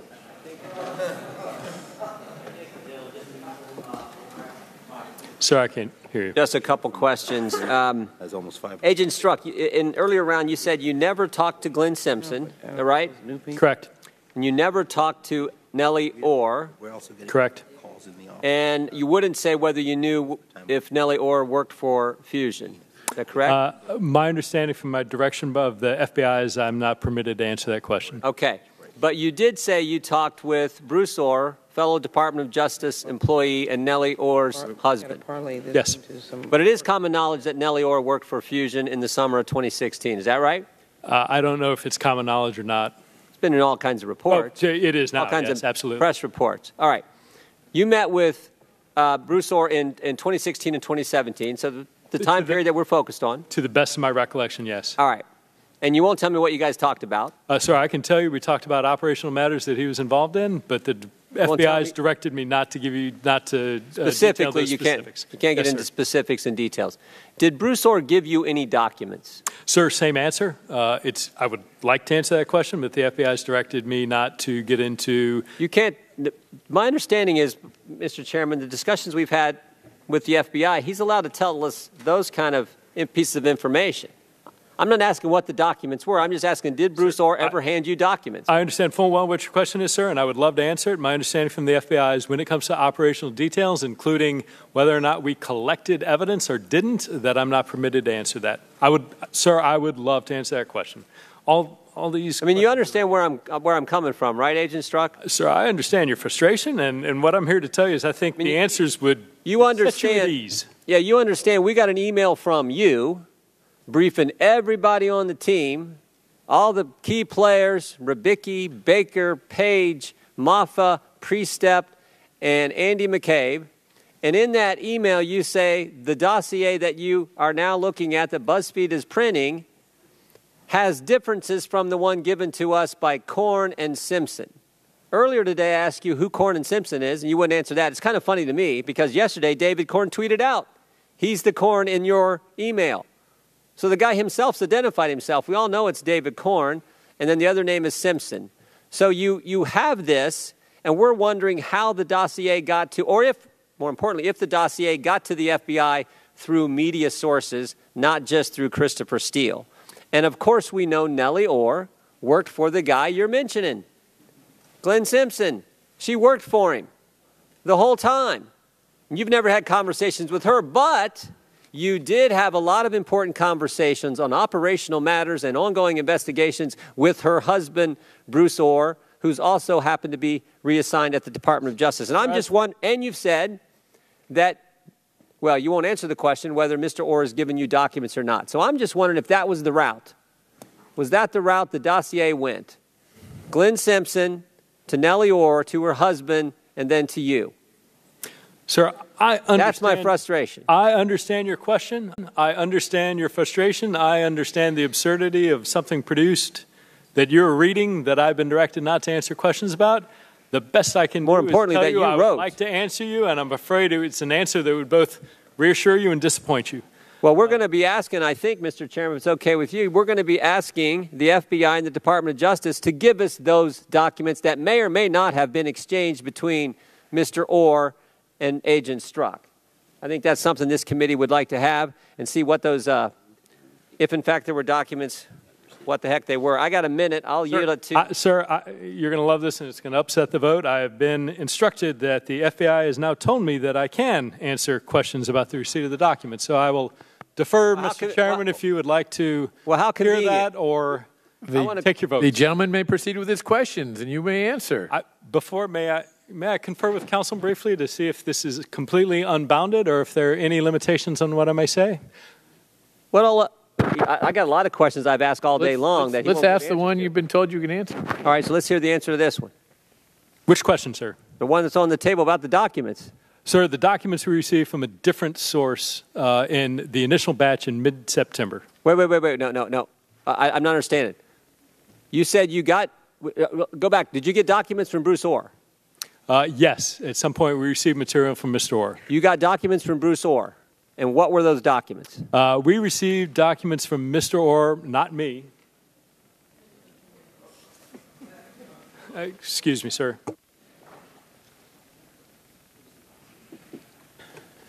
I can maybe make it simpler. Agent Strzok, was it the dossier? Sir, what I am authorized to tell you, in response to a question, did you receive any documents from Bruce Orr, the FBI has directed me that I may say, not me, the FBI received documents and material from Mr. Orr. Did you? I appreciate that. I appreciate that. But you did not from Mr. Orr? No. Okay. But the FBI did get documents from Bruce Orr? Yes, sir. Did they get the dossier from Bruce Orr? My direction from the FBI, as I may tell you, the FBI received material from Mr. Orr. Now, this is amazing. This is amazing. So Nellie Orr, as you are. Nellie Orr works for Fusion, works for Glenn Simpson, and she's giving documents. Regular order, please. Let us bring the director of the FBI to answer those questions. The gentleman cannot answer. Well, he's asked and answered. The American people. He's asked and answered. He cannot answer. The gentlewoman. Let's have Director the regular order is. I understand, Mr. Chairman. Regular order. The FBI has now instructed Mr. Strzok that he can answer additional questions, and Mr. Agent Strzok, I asked him other questions. Additional time to get the answers to those questions that he earlier was stored and didn't get it. The FBI approved. Has the FBI also given you permission to say if Glenn Simpson is the name that you use when in the email where you say Simpson? I don't believe they have given me guidance. My most recent understanding of my guidance from the FBI is in response to the question of whether the FBI received documents from Mr. Orr. The answer is that yes, we did, and that's all I'm authorized to say. Has the FBI given you information to tell me whether you knew Nellie Orr worked for Fusion at the time you were meeting with her husband? Sir, to my knowledge, the FBI has not directed me to or allow me to respond to that. All right. I yield back. Thank you. The committee will stand in recess until immediately after this series of votes.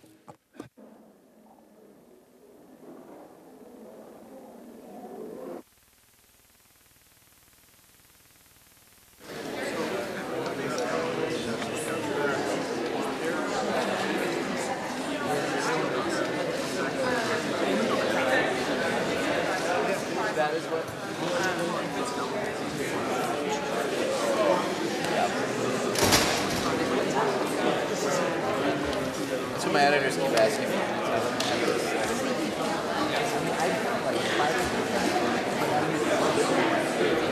More could come after that. There's plenty of people. That is a significant piece of news that we've got in this entire experience, is that now we have actual documents going from the spouse of Nellie Orr to the hands of Peter Strzok. And when we already knew that Nellie Orr was hired to work on this dossier. So what conceivably other documents? Well, no, he didn't say it wasn't you. He said the FBI got it. But the question is, did he get it? And his answer was the FBI got it. So that does not exclude. So he did not receive it. I think it's very significant. Some of that was in the news. Yeah, you're right. That basically after Steele was cut out. Well, I thought it was him. I thought that was the news. They used the wife.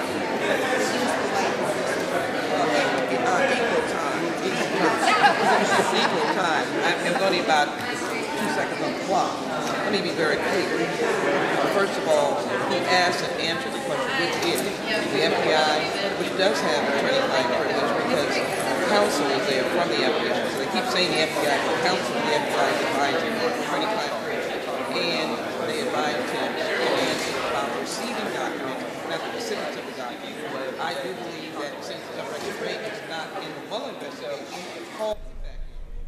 The FBI's Peter Strzok now into his 7th hour before the joint committees, the House Judiciary, House Oversight Committee. They're breaking here for a series of votes on the House floor, but we expect and understand that the questioning will continue, as will our live coverage here on C-SPAN 3. As we wait for members to return, as the votes are underway in the House, we'll show you some of the testimony from earlier this afternoon.